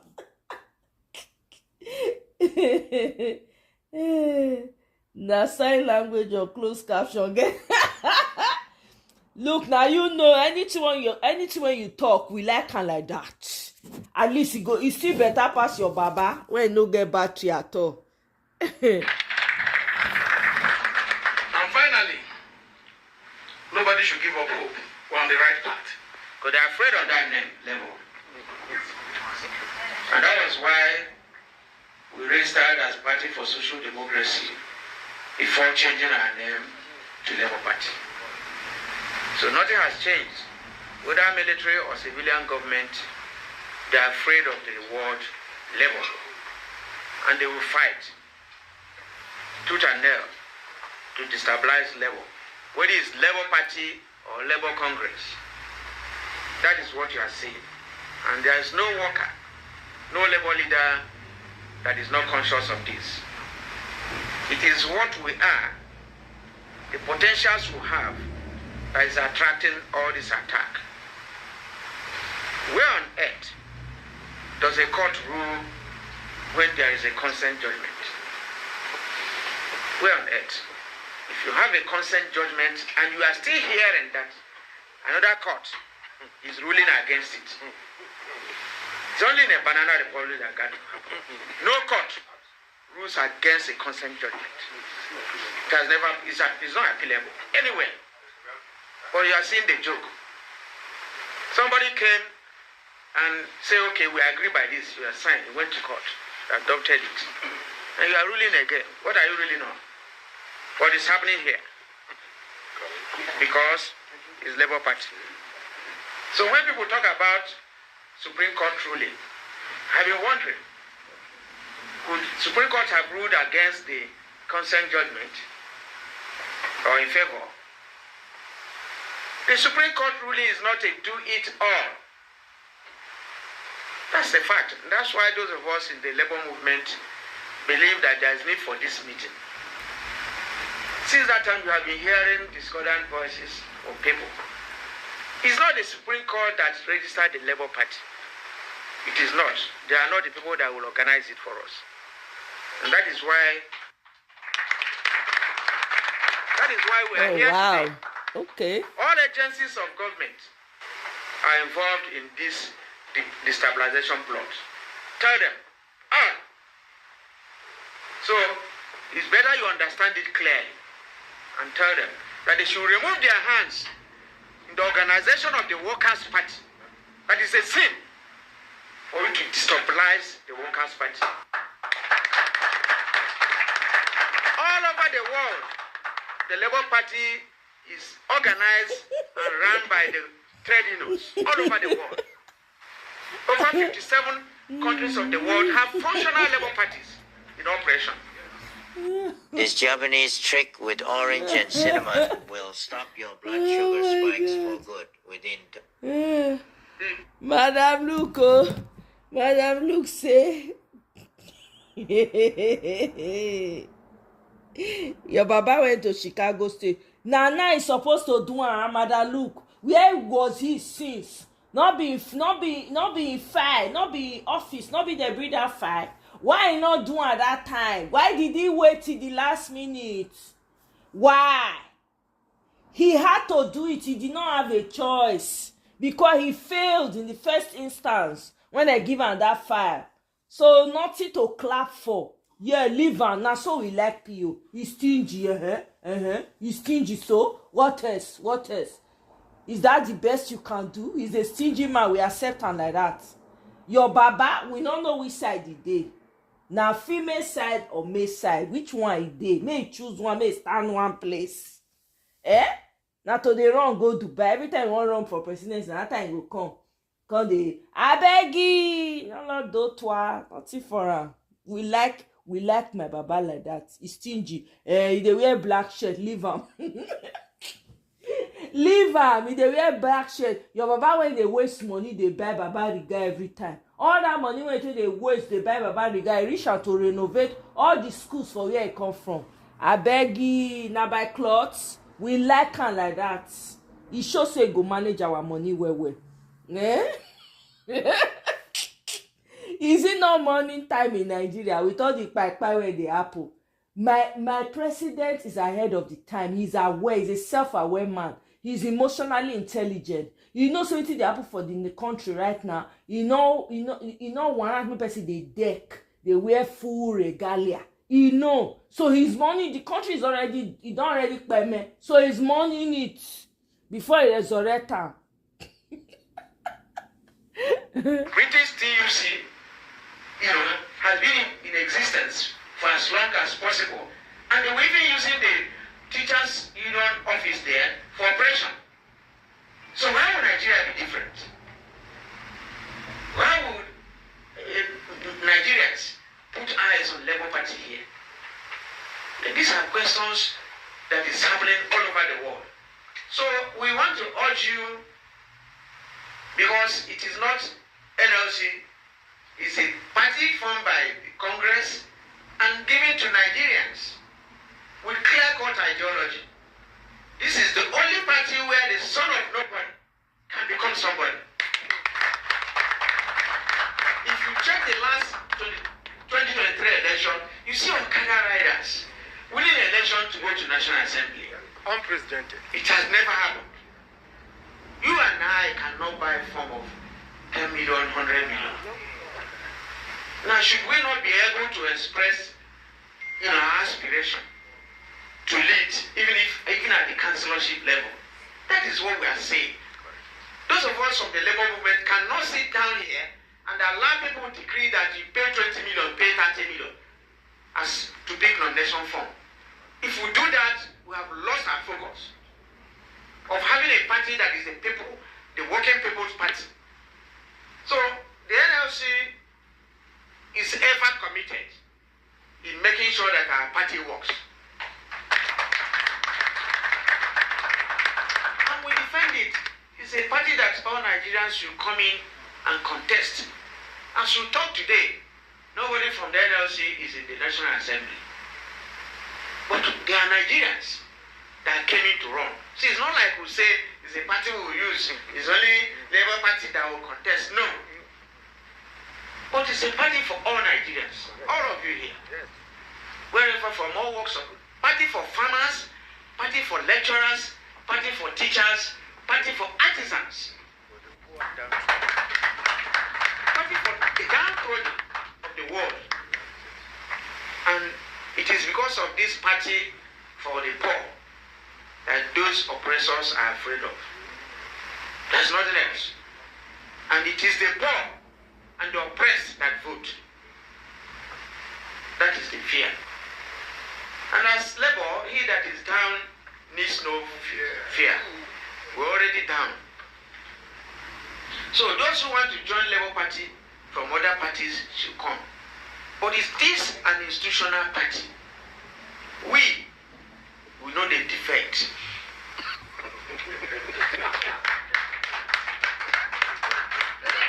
NLC and TUC leadership that you are saying that are institutional members, we know the defect now. So we are here. When politicians defect, we see them where we live. Soldier come, soldier go, barracks remain. So this is our party. Beg them.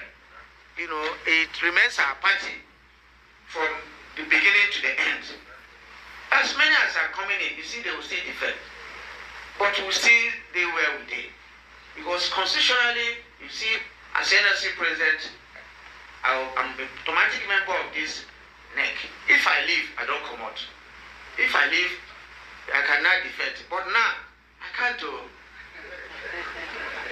defect. We have to stay here and organize the party for those who equally want to use it, you know, to run. But from time to time, we tell them that this party, if you have to run on the platform of this party, you have to have a human feeling. Feel that people have not been paid their salary, people have not been paid their pension, you know, people are suffering. Their minimum wage is not enough. All this increase on tariff, on telecom, on electricity, they are affecting people. Those are the things we are saying. You know, we are not plotting coup for anybody. We are not working against anybody. So I think it is clear, and it should be made clear, that no amount of blackmail, because all that we have passed through is because they felt we have a link with the Labour Party. The NLC is still in possession of the Labour Party certificate till tomorrow. And I have written the INEC that if anybody is parading an affidavit or a photocopy, that person should be tried for deliberate perjury. You can't declare a certificate missing if you are not the holder of that certificate. So if there's anybody parading himself, the person, the full weight of the law should be, you know, unleashed on him. You can't write an egg that certificate which you are not the custodian is missing. Then you are a thief. So this is clear today for people who are saying they are gambling with our party. And all the people you are seeing, some of them are our boys that have fallen astray. They have lost their way because of the people's right of office. We're not going to discuss it here now. We're reorganizing the Labour Party. And at the end of today, we'll have a kind of outline. Within the next 1 month, we'll have to finish with sensitization and mobilization. This is how we're going to do it. We'll have to have a mobilization and sensitization and membership drive working. The next other years, we'll do all the congresses. We're going to do all the congresses.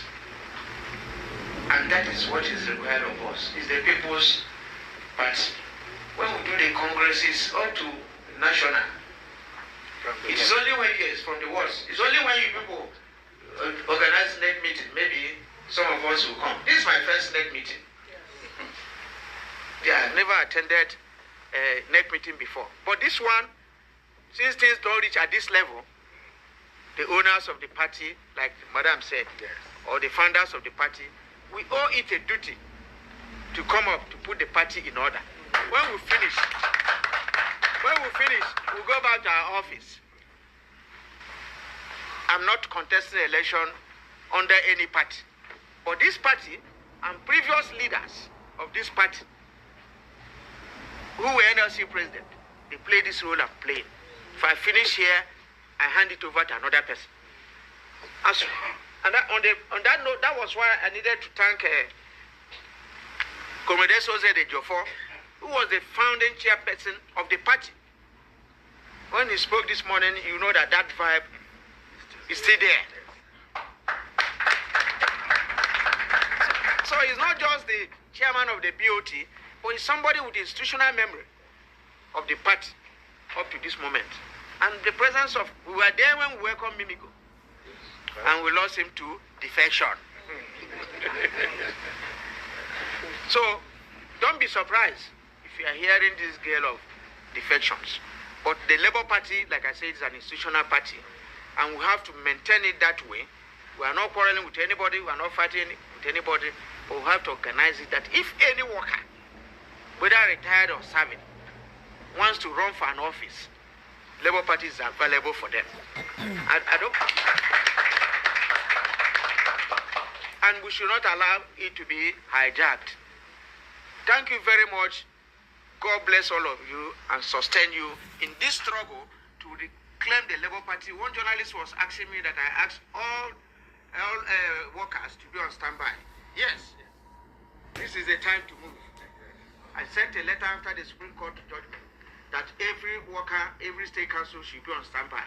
In the next few days, everybody will move into action.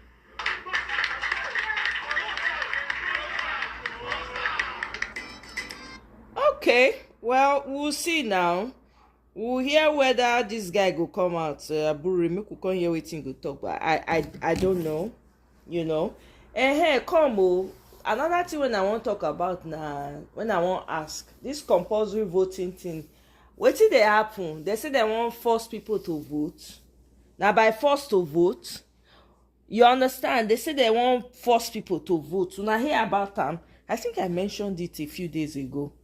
Yeah, you know, they won't push. And then I saw this son, what's his name, what's this man's name, I can't remember his name now. He come out, he said that means that he'll be ready, he'll be willing to go to jail if that is the case, if they're going to impose it on people to come out and vote, because it's not by force to vote now. You see, either you want to or you don't. Why should they want to pass a law to insist? That's madness. So that they can find a loophole. They're trying to. They have a loophole that they want to use to rig the election again. That's why they are forcing people, trying to pass that law. Anyway, we'll see how it goes. We don't know. I don't think that it's going to go through. But knowing Nigeria with everything that's happening right now, and then there's a video of wetin they call her. If you see the airport, hey God, is littered with T-Pain's pictures, right? People are asking, what is going on? Is it election already? Let me play that video. I think it was a very, very dark man that did that video. Hold on. Let me play that video. Wait.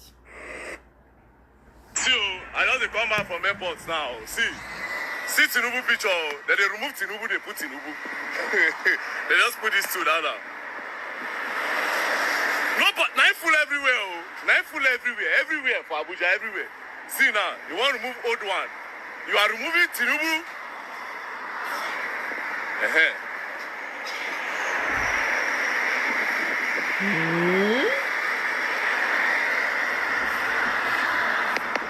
Removing Tinubu to put Tinubu.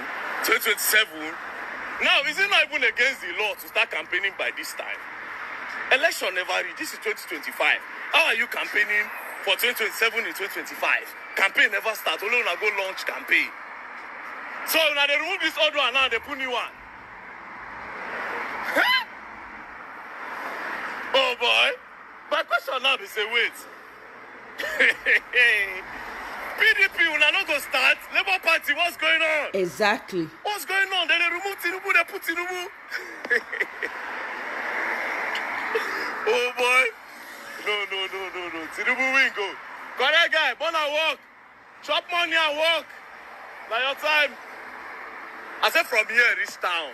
Now Tinubu go everywhere. Everywhere. Now he get everywhere. Make I cross. Don't kill me.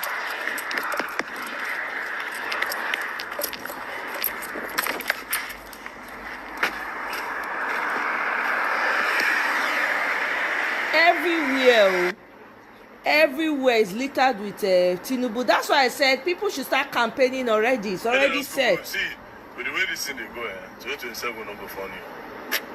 I'm not sure say they feel content with them because now when they say they ask APC say who do all this, who start all this campaign, APC go say no be them. So PDP or a Labour Party or anybody who won't contend with them, you people will not start your own. People will not start your own. Start putting your own now. They remove them, they put them.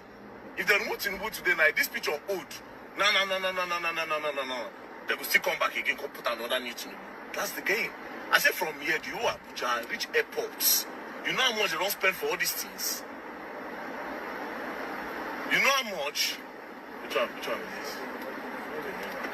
Yeah? For years, yeah. All these ones, if you like, even 1 week. These people, they do advance here, 1 week. You know, they will T-Town.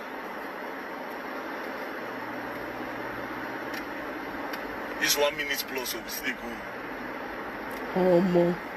It is littered. No, PO, they should start. Honestly, they should start. When they don't say, hey, PO, why did they not stop them? I don't know. This muke. I don't know, Sha. Then do campaign for something where they in 2 years. Exactly. Do you know what these images are creating in the minds of people? It will already make it go rewire people's brain. That's okay. I'm telling you, this is strategical. Don't say you talk now, don't say you support the two, but they don't see all these things. People with one plan, see time where they don't start today, they plan themselves.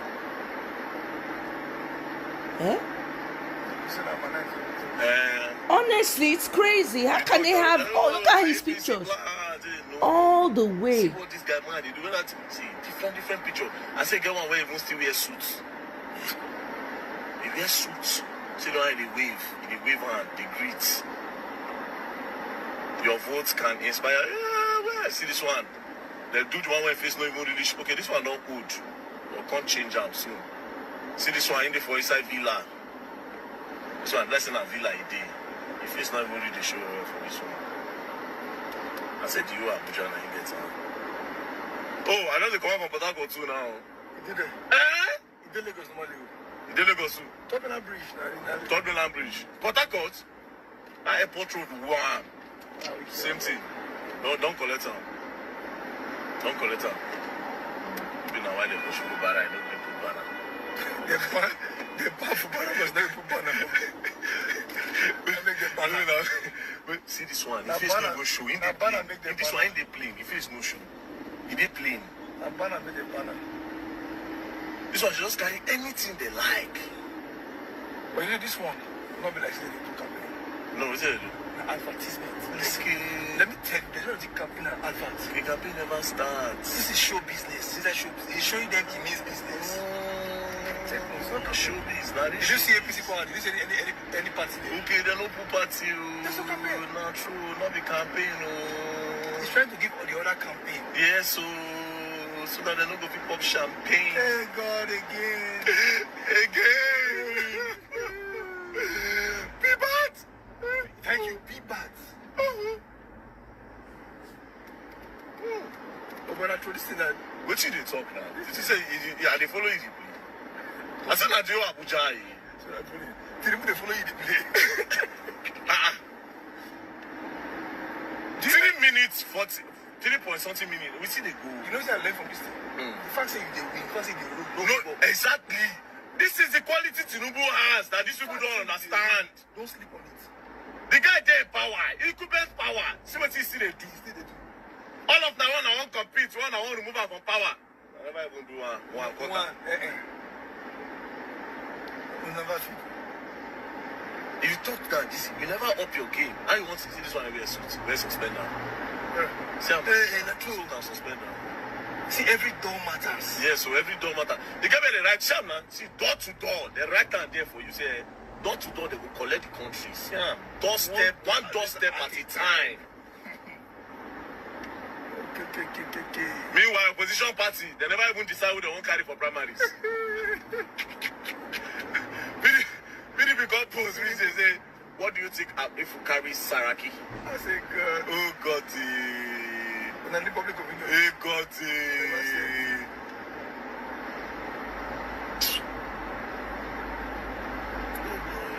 You see how many people? No, now. You know how much I used to do these things for here? Do you know how much this is? Do you know what this will cost? Then they say they don't know the people, they can't drop them. Somebody support police. Somebody support police. They go from airports, which will come to Abuja first. This is not first, before we come to enter main Abuja town.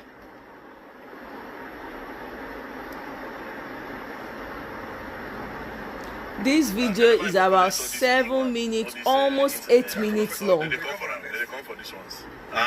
This one's on short term. Honestly, people need to, I don't know. They need to level up, because this is a psychological trick now this man they use. Psychology, now that they play so. He go blood you. Now my mother be that you, we don't get another one. But I like you, man. I like you, man. I beg, video is over. Go they like am for inside house.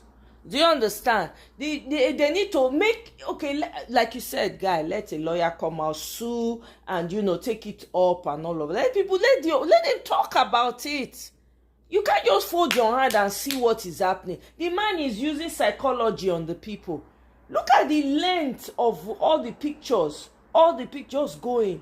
Do you know what that does to their psyche? The election is 2 years away. These people are already on psychology. Make POT, make them wake up, make them jara.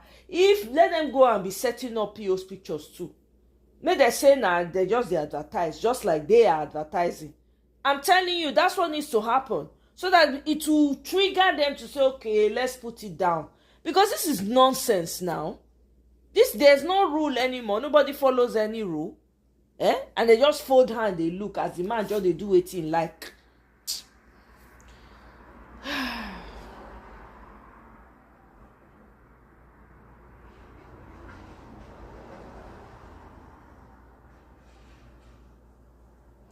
The campaign message na rig and die 2027. That's the campaign message. Rig and die. That's the campaign message right there.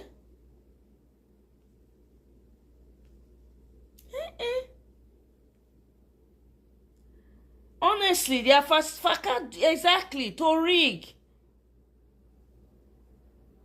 Facade to rig election. I be this.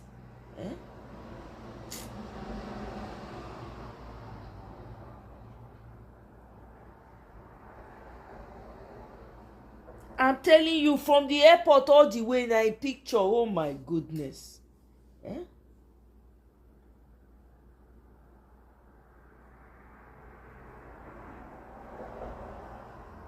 That is psychology of hunger. Honestly, see, it piss me off. I just they look the thing, I just the verse.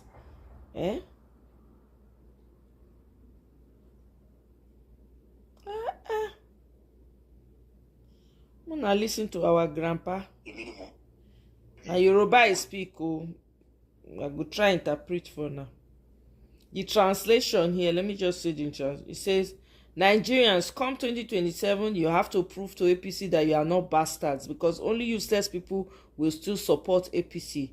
Akpabio was making jest of Nigerians, saying nothing bad in being poor. APC is a party of mafia, certificate forgers, drug baron.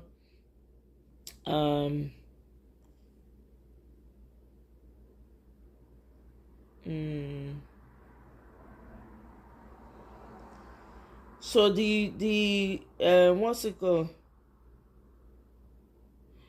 The campaign whatever. Well, that's what the supporters will be there. They are just all saying rig and die. Omoye ọmọ onísàlẹ̀ gangan èmi ni mò ń bá yín sọ̀rọ̀ léèrè ṣé ẹ̀ ń gbọ́ insult tí èmi ni president of the senate Akaibo tó sọ wípé poverty is not a crime gbogbo èyí tó ní ti burúkú tí ẹ̀ ń fòdù fún APC ẹ rí gbogbo àwọn gómìnà tí wọ́n cross over to the APC ó yẹ pé kẹ́mọ̀ pé àwọn mafias ò ní òórùn yín ẹ̀yin lè máa ṣéǹjì wá yín kẹ́ make sure wípé tí ó bá máa di 2027 ẹ má jẹ́ kí ìwọ̀n APC kò tún wọlé mọ́ ẹgbẹ́kẹ́gbẹ́ ẹgbẹ́ jàgùdà àwọn tí wọ́n ń fọ́ọ̀jì sáríkẹ́tì àwọn tó ń ṣe drug wọ́n ti sọ gbogbo Nàìjíríà di drug pusher trafficker mọ́ yín lọ́wọ́ àsìkò dé láti dìde kí láti jẹ́wọ́ wípé kì í ṣe ọmọ àlè ẹ má dìbò fún APC ẹ má dìbò fún Bọ́lá Tinubu ìṣe ni kẹ́ béèrè pé ẹ̀yin tẹ́ ń pè Yorùbá gbogbo àwọn tẹ́ ń rí wọ̀nyí wọn kì í ṣe Yorùbá wọn dẹ̀ dẹ̀ ever become Yorùbá wọn dẹ̀ ń sọ fún yín pé Yorùbá mean nothing to them gbogbo náà ń fẹ́ Yíbò náà ń fa Hausa ẹ̀yin ni kẹ́ lọ rí ara yín wò níbi kẹ́ parapọ̀ tí ìbò 2027 bá máa bẹ̀rẹ̀ ẹ gbọ́dọ̀ fò fún Bọ́lá Tinubu kí Èkó ọmọ Èkó ẹ fi ránṣẹ́ yọkan kẹ́ méṣe pé ọmọ Èkó àwọn Lagos indigenes láti Badagry láti Ẹ̀pẹ́ láti Ìkòròdú gbogbo yín oníkẹgbà ìlú yín lọ́wọ́ wọn Sanwó-Olú kò kí sọmọ Èkó gbogbo àwọn tó kó tira olè níwájà níbẹ̀ níṣe àsìkò tí tó láti dìde mo tún sọ mi ò fara mi pamọ́ orúkọ mi ni Yomi Yomade Brahmo Igbo.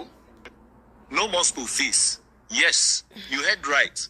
It be like Tinubu do well on this. I beg. So yeah, so Grandpa says everybody should stand up, fight, and take your country back. He says someone he coup, no be Lagos indigenous thief, they can't thief. Omo, this election go loud though. Omo, already PO people don't they carry rig and die. I like that logo because it go there ingrained in people say you no go allow people thief your mandate. That's what it means. Rig and die. We cannot continue like this. So if country want remain, we not fit. Now yes, say Ivory Coast. They say na true. Say coup happen for Ivory Coast. Say they not fit see Ouattara. They say they not fit see Ouattara. They don't know where Ouattara dey. Say French people they send wetin they call am, they send their military come Ivory Coast. Okay, look, I play small video. I don't know that na French that they speak. We could find out.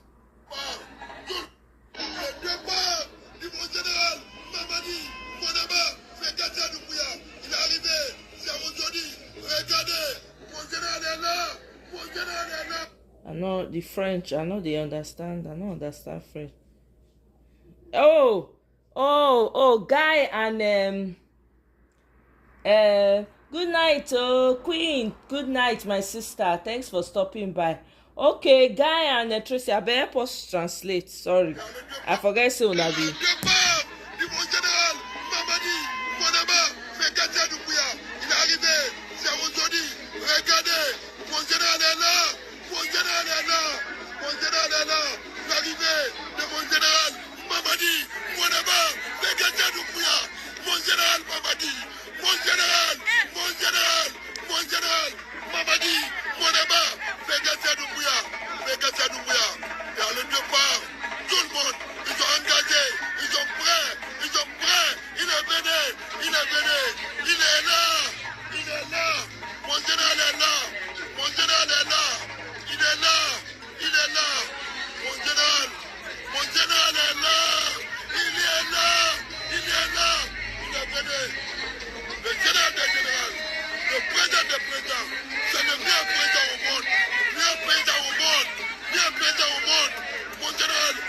Abadi, Monaba, Vegazanuya, eh, mon général, mon général, mon général, on est là, on t'accompagne, mon général, Amara, mon général Amara, il connaît, qui va gagner, ah, Ousmane Doumbouya, on est là, Moukaba Mouana Souma, ah, Natala Gawara, on est là,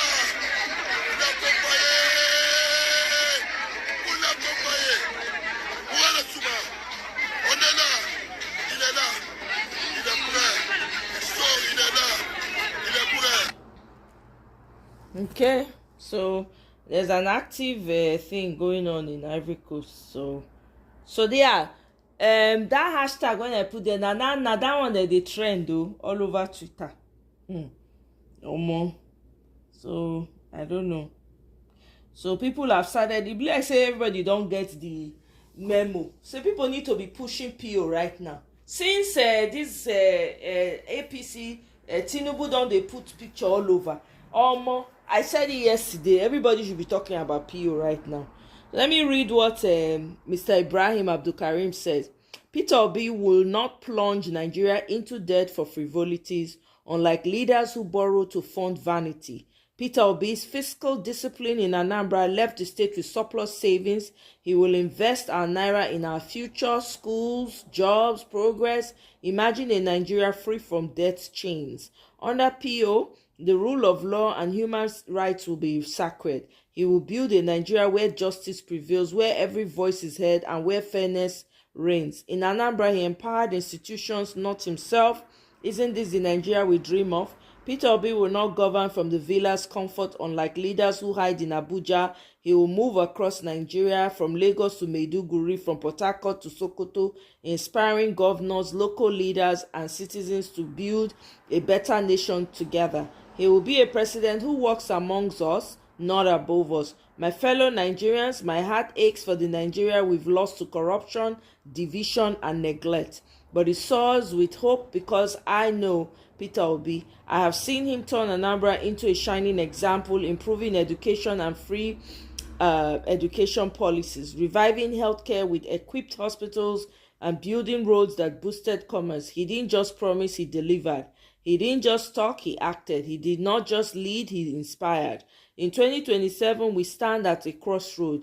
Will we choose the same old path of broken promises, or will we dare to embrace a leader who has proven he is different? Peter Obi is not just a candidate, he's a movement for a Nigeria where every child has a future, every parent has hope, and every citizen has dignity. Let's look beyond tribe, religion, or region. Let's vote for competent character and capacity. I am voting for Peter Obi because I believe in a Nigeria that works for all. I am voting for a man who will transform our nation, not just govern it. Join me, my brothers and sisters. Let's seize this moment, unite as one, and build the Nigeria of our dreams. The future is ours. A new Nigeria is possible. Okay? And then he also wrote a long letter about how he came to, stand with Peter Obi. Okay? Do you guys want me to read that, or you guys can go read that on your own? Yeah. So I like it that everybody's head is in that space. We need to be pushing PO right now. Since Agbado, they've already started campaigning. They've already started advertising. Not be advert they call them. We self make we start to the advertise. It's PO. Maybe we they advertise our PO. They go. Mon general. Okay, my general is here. Okay. PO is the man. Exactly, Michael. Exactly. So I'm happy that people's head space. It's all about PO right now. Everybody's talking about PO. Bam. They don't even pull up T-Pain corruption. They don't play and now. It's on repeat on people's Twitter pages. They just put and you see all the repeat. They play all the corruption cases. This is the time. We're advertising too. Okay? We're advertising. So guys, now like here I go leave am. Abeg, make I leave una this evening. Make I go chillax. So make we know as we want to gather ourselves. So we go 2027. It's not gonna be for it's not gonna be small feet too. Everybody go and buy leather and khaki. Leather and khaki. Go and buy it. So okay, let me read also. Let me see. Okay, a lot of people have already started campaigning on Twitter space, rig and die hashtag. Okoko Bioko. Yeah. Only after 2 years, after the rigging, they are scared. I'm telling you, can you imagine that they rig, now they fear? I never see that kind of thing before. Yeah? Madam, look, rest now. You know, so now we win that 2023. We win now. You know what? I'm happy that we did not fight for it because Nigeria not learned their lesson there. People were still, they say, it go be as it go be. So okay, we found ourselves here now. So people are ready. Winning is not now to maintain them exactly. So that's what people are gingering for right now. Inaugurate now US inaugurate release record though. And they're not gonna release now, they are agents. No, they say they go release, which not be end of this month. They say, Abi, now they move on forward. The court give them deadline to release them. So we'll see. We not they wait for them. We are not holding our breath. We already have all the information we need. Atiku will still remain in PDP just like Wike. One leg in, one leg out, strategizing everywhere. Connie man bury him. I'm telling you, I don't trust Atiku. May Baba go sit down. May he go sit down for that in Dubai. Never to return. I beg. He has been a problem in PDP. He's destroying his party, a perpetual candidate. Exact greed. Not they let Baba rest. Greed. At 80-something, you are still greedy. I'm gonna not forget, Baba has over 20-something children. When they cry about Sheyi Tinubu, if Atiku enter, it's over. It will be worse than Tinubu. All in children, when they don't they plan. Now don't forget all the videos when they leak. How they say they plan, how they want to live lavish lives. None of them get work. May Baba go rest too. I beg, if you not be disgraced, you want to collect.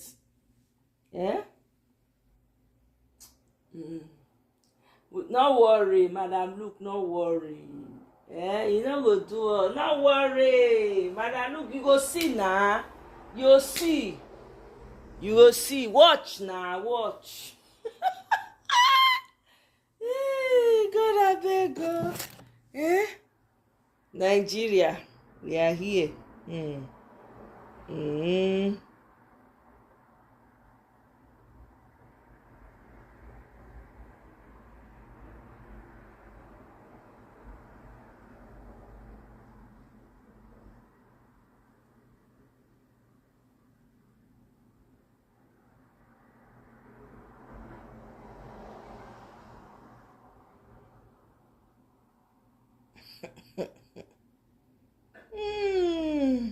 Oh, you get one video when I want play for now. Hey, hold on. I forget about this video. I will play this video and that will be it. Where is this?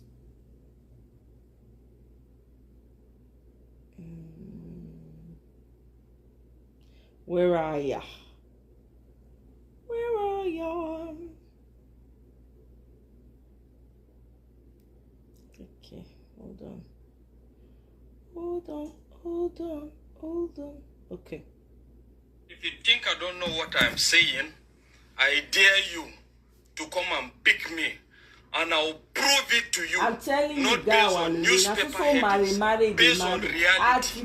That some of these corrupt military officers and some of these corrupt politicians are sending a bunch of demoralized soldiers and ill-equipped soldiers to go and face their death warrant in the name of trying to protect the country, and at the end of the day, they end up becoming casualty, victims, and even the people they are protecting to become victims. Are you trying to tell me that a lot of the generals are not aware that some of the allowances of these men, these soldiers, are still not being paid? A lot of the provisions that are enshrined in what is supposed to guide their conduct, their provisions, is not being paid? Are you trying to tell me that the Senate Chairman Committee, the House of Reps members in charge of all in charge of oversight functions in regards the conduct of military operations and all their activities are not aware of the fact that these soldiers are still shortchanged, some of the soldiers are still ill-equipped, some of the soldiers are demoralized? Are you telling me that? I'm going to tell you that factually, I am telling you, and President Tinubu, you will never be perceived, you will never succeed in regards to this insurgency and insecurity till you are ready to fight corruption. But from your body language, it seems you are not even ready to fight corruption. What are you telling me?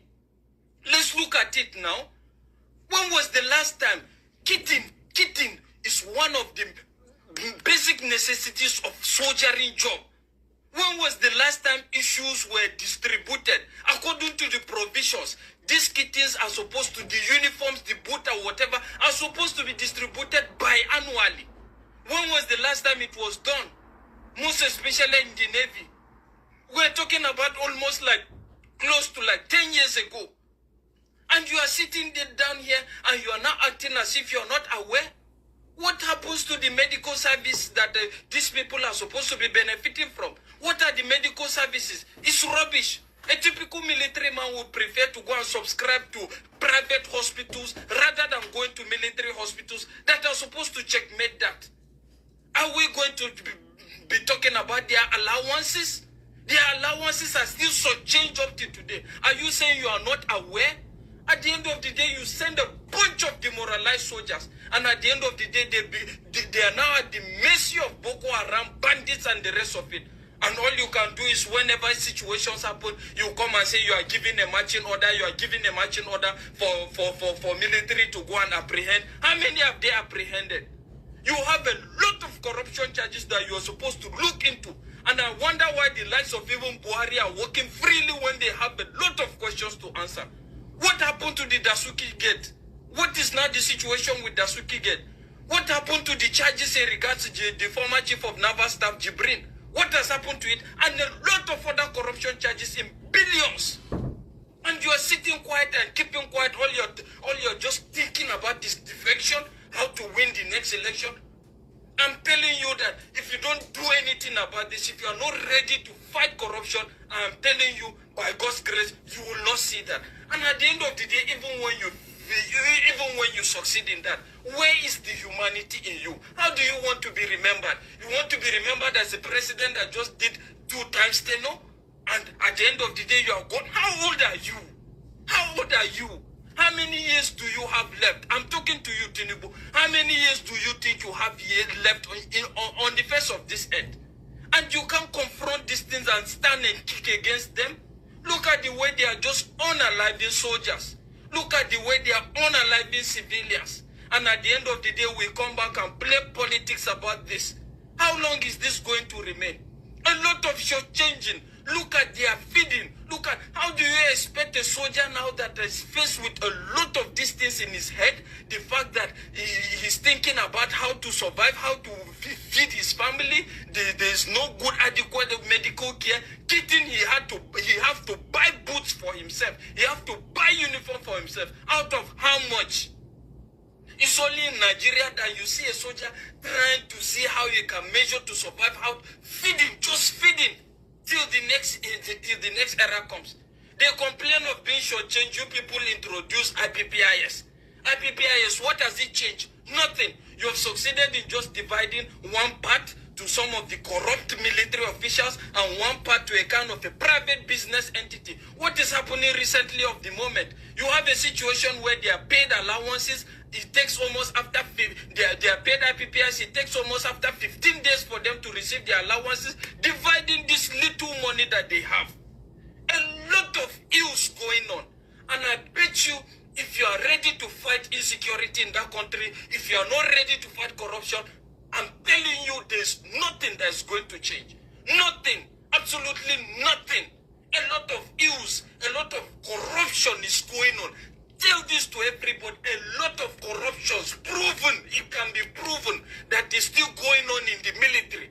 And you are quiet about this. You are quiet about this. All you can just come and tell is you have given marching order. What the hell? Who has marching order helped? Look into the details. Look into the major cause of all these things. Why are we having a bunch of demoralized soldiers? Why are we having a bunch of ill-equipped soldiers going to fight this insurgency? In short, if you think I don't know what I'm saying, I dare you to come and pick me, and I'll prove it to you, not based on newspaper headings, based on reality, that some of these corrupt military officers and some of these corrupt politicians are sending a bunch of... I don't know what I'm saying. I dare you to come and pick me. Yeah, so that's it. It's some guy, I can't remember his name. I think he's Simon, but he's Hausa. I think he's Hausa. He has TikToks. He does TikTok to educate the northerners and all of that. He has he's very he does a great job educating the people on TikTok. So Naim TikTok video, Naim I share, so so hey, I read comments, then we'll call him a day. I don't try this evening now. I don't try. Did I watch the video of David Hundeyin using a useless US NGO asking the US government to intervene in Nigerian military as a means to demonize IPOB and Nnamdi Kanu? Oh, really? I think I saw something, but I'm not sure. Let me check.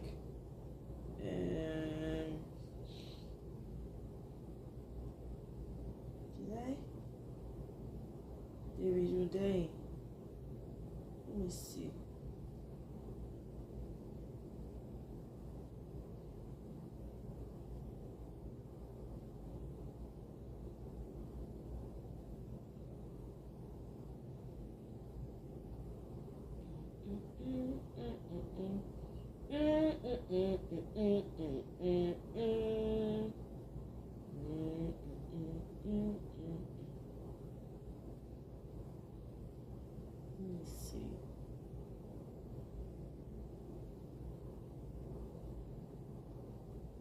When I see wetin South African president see the mumu thing when he go do for White House, he no even fit counter Trump.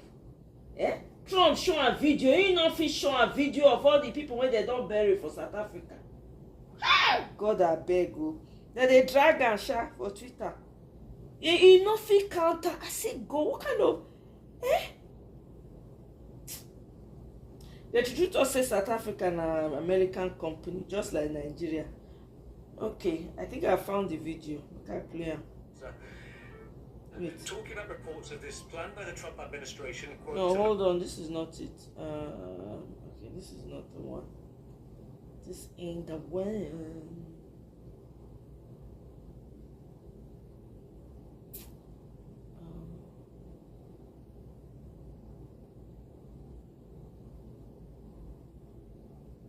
The American Enterprise Institute is possibly the most powerful think tank in the United States, and one of its senior fellows appears to have taken it as a mission to push for death and destruction in West Africa. A story I worked on for African Stream. Okay, let me listen. A senior fellow at the U.S. Policy Research Institute is trying to set Nigeria on fire. And however bad that may sound to you, it's so much worse than what you think. Here's what is happening. The American Enterprise Institute is a private non-profit founded in 1943, which has grown into an institution that is effectively the beating heart of the U.S. economic and political establishment. This is not just a respected conservative think tank. This is a body that has the entire who's who of the U.S. establishment elite either sitting on its board or among its many, many funders. And speaking of funding, it has funding from all the regular suspects. Ford Foundation here, Gates Foundation there, the Kellogg, the other place. The AEI has real clout in the US, the sort of clout that enables it to influence legislation and foreign policy. The AEI is so influential that it was single-handedly responsible for the entire Iraq war strategy under George Bush Jr. In fact, the Project for a New American Century, which was the think tank whose work between the late 90s and the early 90s basically shaped the geopolitical world that we live in today, reportedly rented its office space from the AEI. I'm mentioning all of this to create a mental reference for just how powerful this organization really is. Essentially, if the AEI adopts a policy position and puts it forward, there's a very, very real possibility that it could become US government policy, which also makes it one of the most powerful non-profit organizations in the world. Now, 9,000 kilometers away from Washington in Nigeria, two things are happening. The first is that a series of deadly attacks against Christian communities in the country's middle belt and north have severely raised the risk of chaotic sectarian warfare of the sort witnessed in the Central African Republic in 2013. Between 2019 and 2020, I was part of a research team that worked on a documentation project tracking these attacks. That project resulted in this report, which was presented to former US Secretary of State Mike Pompeo in 2020. The report showed that these targeted killings met many of the legal definitions for genocide, and it formed the basis for his decision to designate Nigeria as a country of particular concern shortly before he left office. Now, the second thing that is happening is that a few hundred miles to the southeast of this violence, a different type of violence is taking place. This time, the cause is not religious, but ethnic. The indigenous people of Biafra, IPOB, a group that emerged from relative obscurity to national notoriety over the past decade, led by its charismatic director, Nnamdi Kanu, is on a rampage, or at least a faction of it is. Now, I don't want to bore you with Nigerian history, so cliff notes. During the 3-year Nigerian Civil War, also known as the Biafran War, between 1967 and 1970, an estimated 3 million civilians on the Biafran side died, mostly as a result of starvation due to a Nigerian federal blockade. Most of these casualties were from Nigeria's Igbo ethnic group. And while Nigeria's government has never officially recognized these events as a genocide, there is very little doubt about the true ugliness of what happened all those years ago. While the end of the war in 1970 did not lead to the end of Biafran separatism as an idea, it was the emergence of Nnamdi Kanu and his IPOB group over the past decade and some that turned that residual bitterness into a political ideology. A violent political ideology. People must go to the bush, ambush them. Go to the bush, you need to cut them off from the back, ambush them, take their guns from them and kill them. These are animals, are not human beings. They may be wearing police they are not human beings. These are terrorists from Niger. These are terrorists from Gambia. These are foreign terrorists from Chad. They are not human beings. Disarm them and kill them. If you allow them to scare you off the streets, your life is over. Your life is over. And I want Lagos airport to be on flames. Breach the perimeter fence. Go and burn down Lagos. Anybody, if you have double barrel, if you have pistol, anything you have, give it to them, let them go and kill them, penetrate the airport and set Motola Mohammed Airport on fire. Set it ablaze right now. Then the world will listen. You are dealing with animals. Fulani Janja, they are animals. They do not reason. They do not reason. You don't know them. You don't know them. How many policemen died? I don't want to hear they kill us, they kill us. How many did you kill? How many police or army did you kill? How many? They have burned the Lassa police station. They have burned it down. They burned the Select police station. They burned the Urile police station down. Everything is down now as I'm speaking. Thank you very much. These days, Kanu sits in prison in Nigeria's capital, and IPOB has been proscribed as a terror entity in Nigeria. But this has only worsened the violence. Since Kanu's arrest, a young lieutenant of his based in Finland called Simon Ekpa has filled that leadership void with methods so violent and so off-putting that the group has effectively split into two factions, with a faction loyal to Kanu regularly dissociating itself from actions linked to Ekpa's faction, taking advantage of Nigeria's weak internal security and Nigeria's elephant-paced government. Simon Ekpa has created a non-state militia calling itself the Biafran Liberation Army.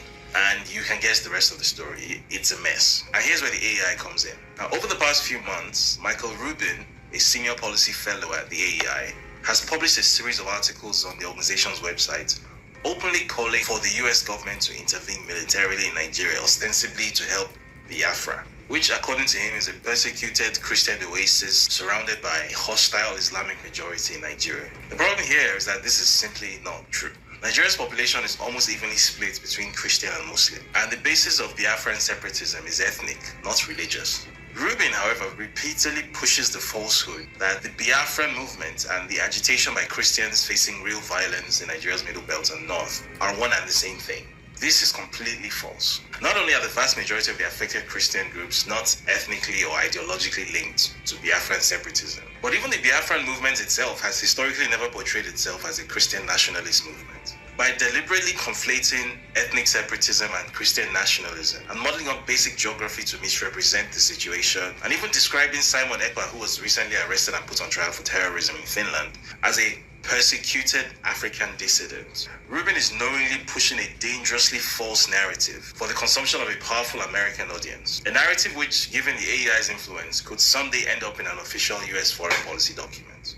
While fringe ideas about Biafran exceptionalism, such as an alleged Biafran Israelite origin, have long existed and were even promoted by Mr. Kano before his arrest, they are usually recognized as fringe views and not taken seriously. This was the first time that a powerful policy organization with genuine influence over American government decision-making is attempting to mainstream the idea that one of Nigeria's 3 majority ethnic groups should be designated as an Israel by the US government, with the rest of Nigeria becoming Palestine, if you know what I mean. And if you're familiar with the AEI's position on the real Palestine, this should worry you a lot. If you're in West Africa, you should especially be worried, because if this attempt to seed this dangerous narrative should bear fruit, and the result is any kind of sustained foreign military presence in the supposed Biafra, then there's every probability that we'll find out too late that this whole thing is being orchestrated for the same reason that every other African conflict is orchestrated: the resources. It's always the resources. They're not gonna know that one, no. Everybody, selfishness. My own. Everybody they suffer, but man. Well, anyway, guys, Ramaphosa disgraced himself today. Wallahi. It was a hard watch for me. I don't know. He just sit down there morose. He grew up in this apartheid. The man is not a young man. He grew up in it. He see the suffering of the people. He not get any retort for Donald Trump. He not talk to her and tell her, say, you not carry video. I don't understand though. Anyway, shall they say, apparently one African, I don't forget the guy name now. He say a South African American company. So I don't know. Just do, just sit down. Ah, God, you are now your country, now your people they suffer.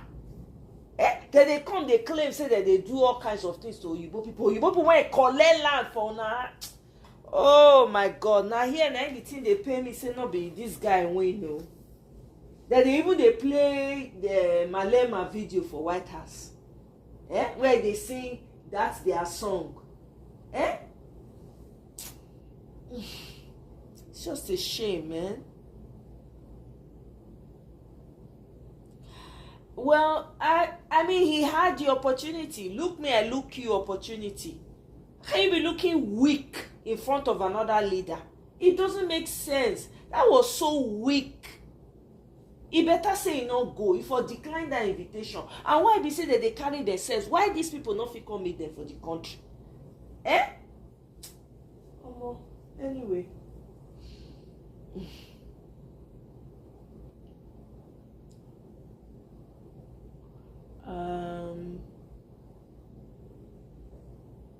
All right, guys, let's call it a day. I don't try today. We'll talk another time. Listen, Nigeria matter not the end, but we got to start pushing PO. It's not time to campaign. Advertise. May we say be advertise before the time reach. Okay, let's be advertising, and we need to start creating flyers on ground. They pass around. Maybe people still get the picture for hand too. You understand?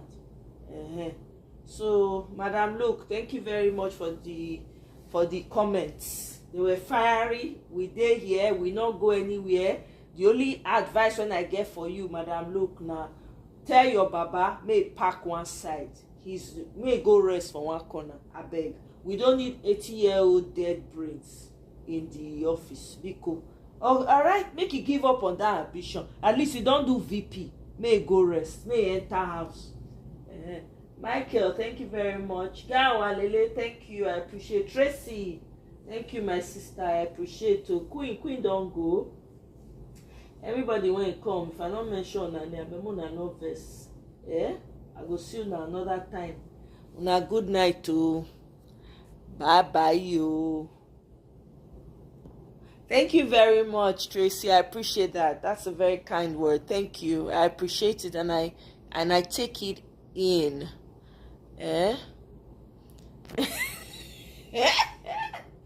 Now look, Papa be that, Madam. Look. Nah, Papa be that. Oh, and she's very proud of him. She don't get another one. You don't pack. Now to laugh now. Okay, now no problem. We ready for you. We go see who go laugh in the end. Thank you, people. Vabilu. Thank you.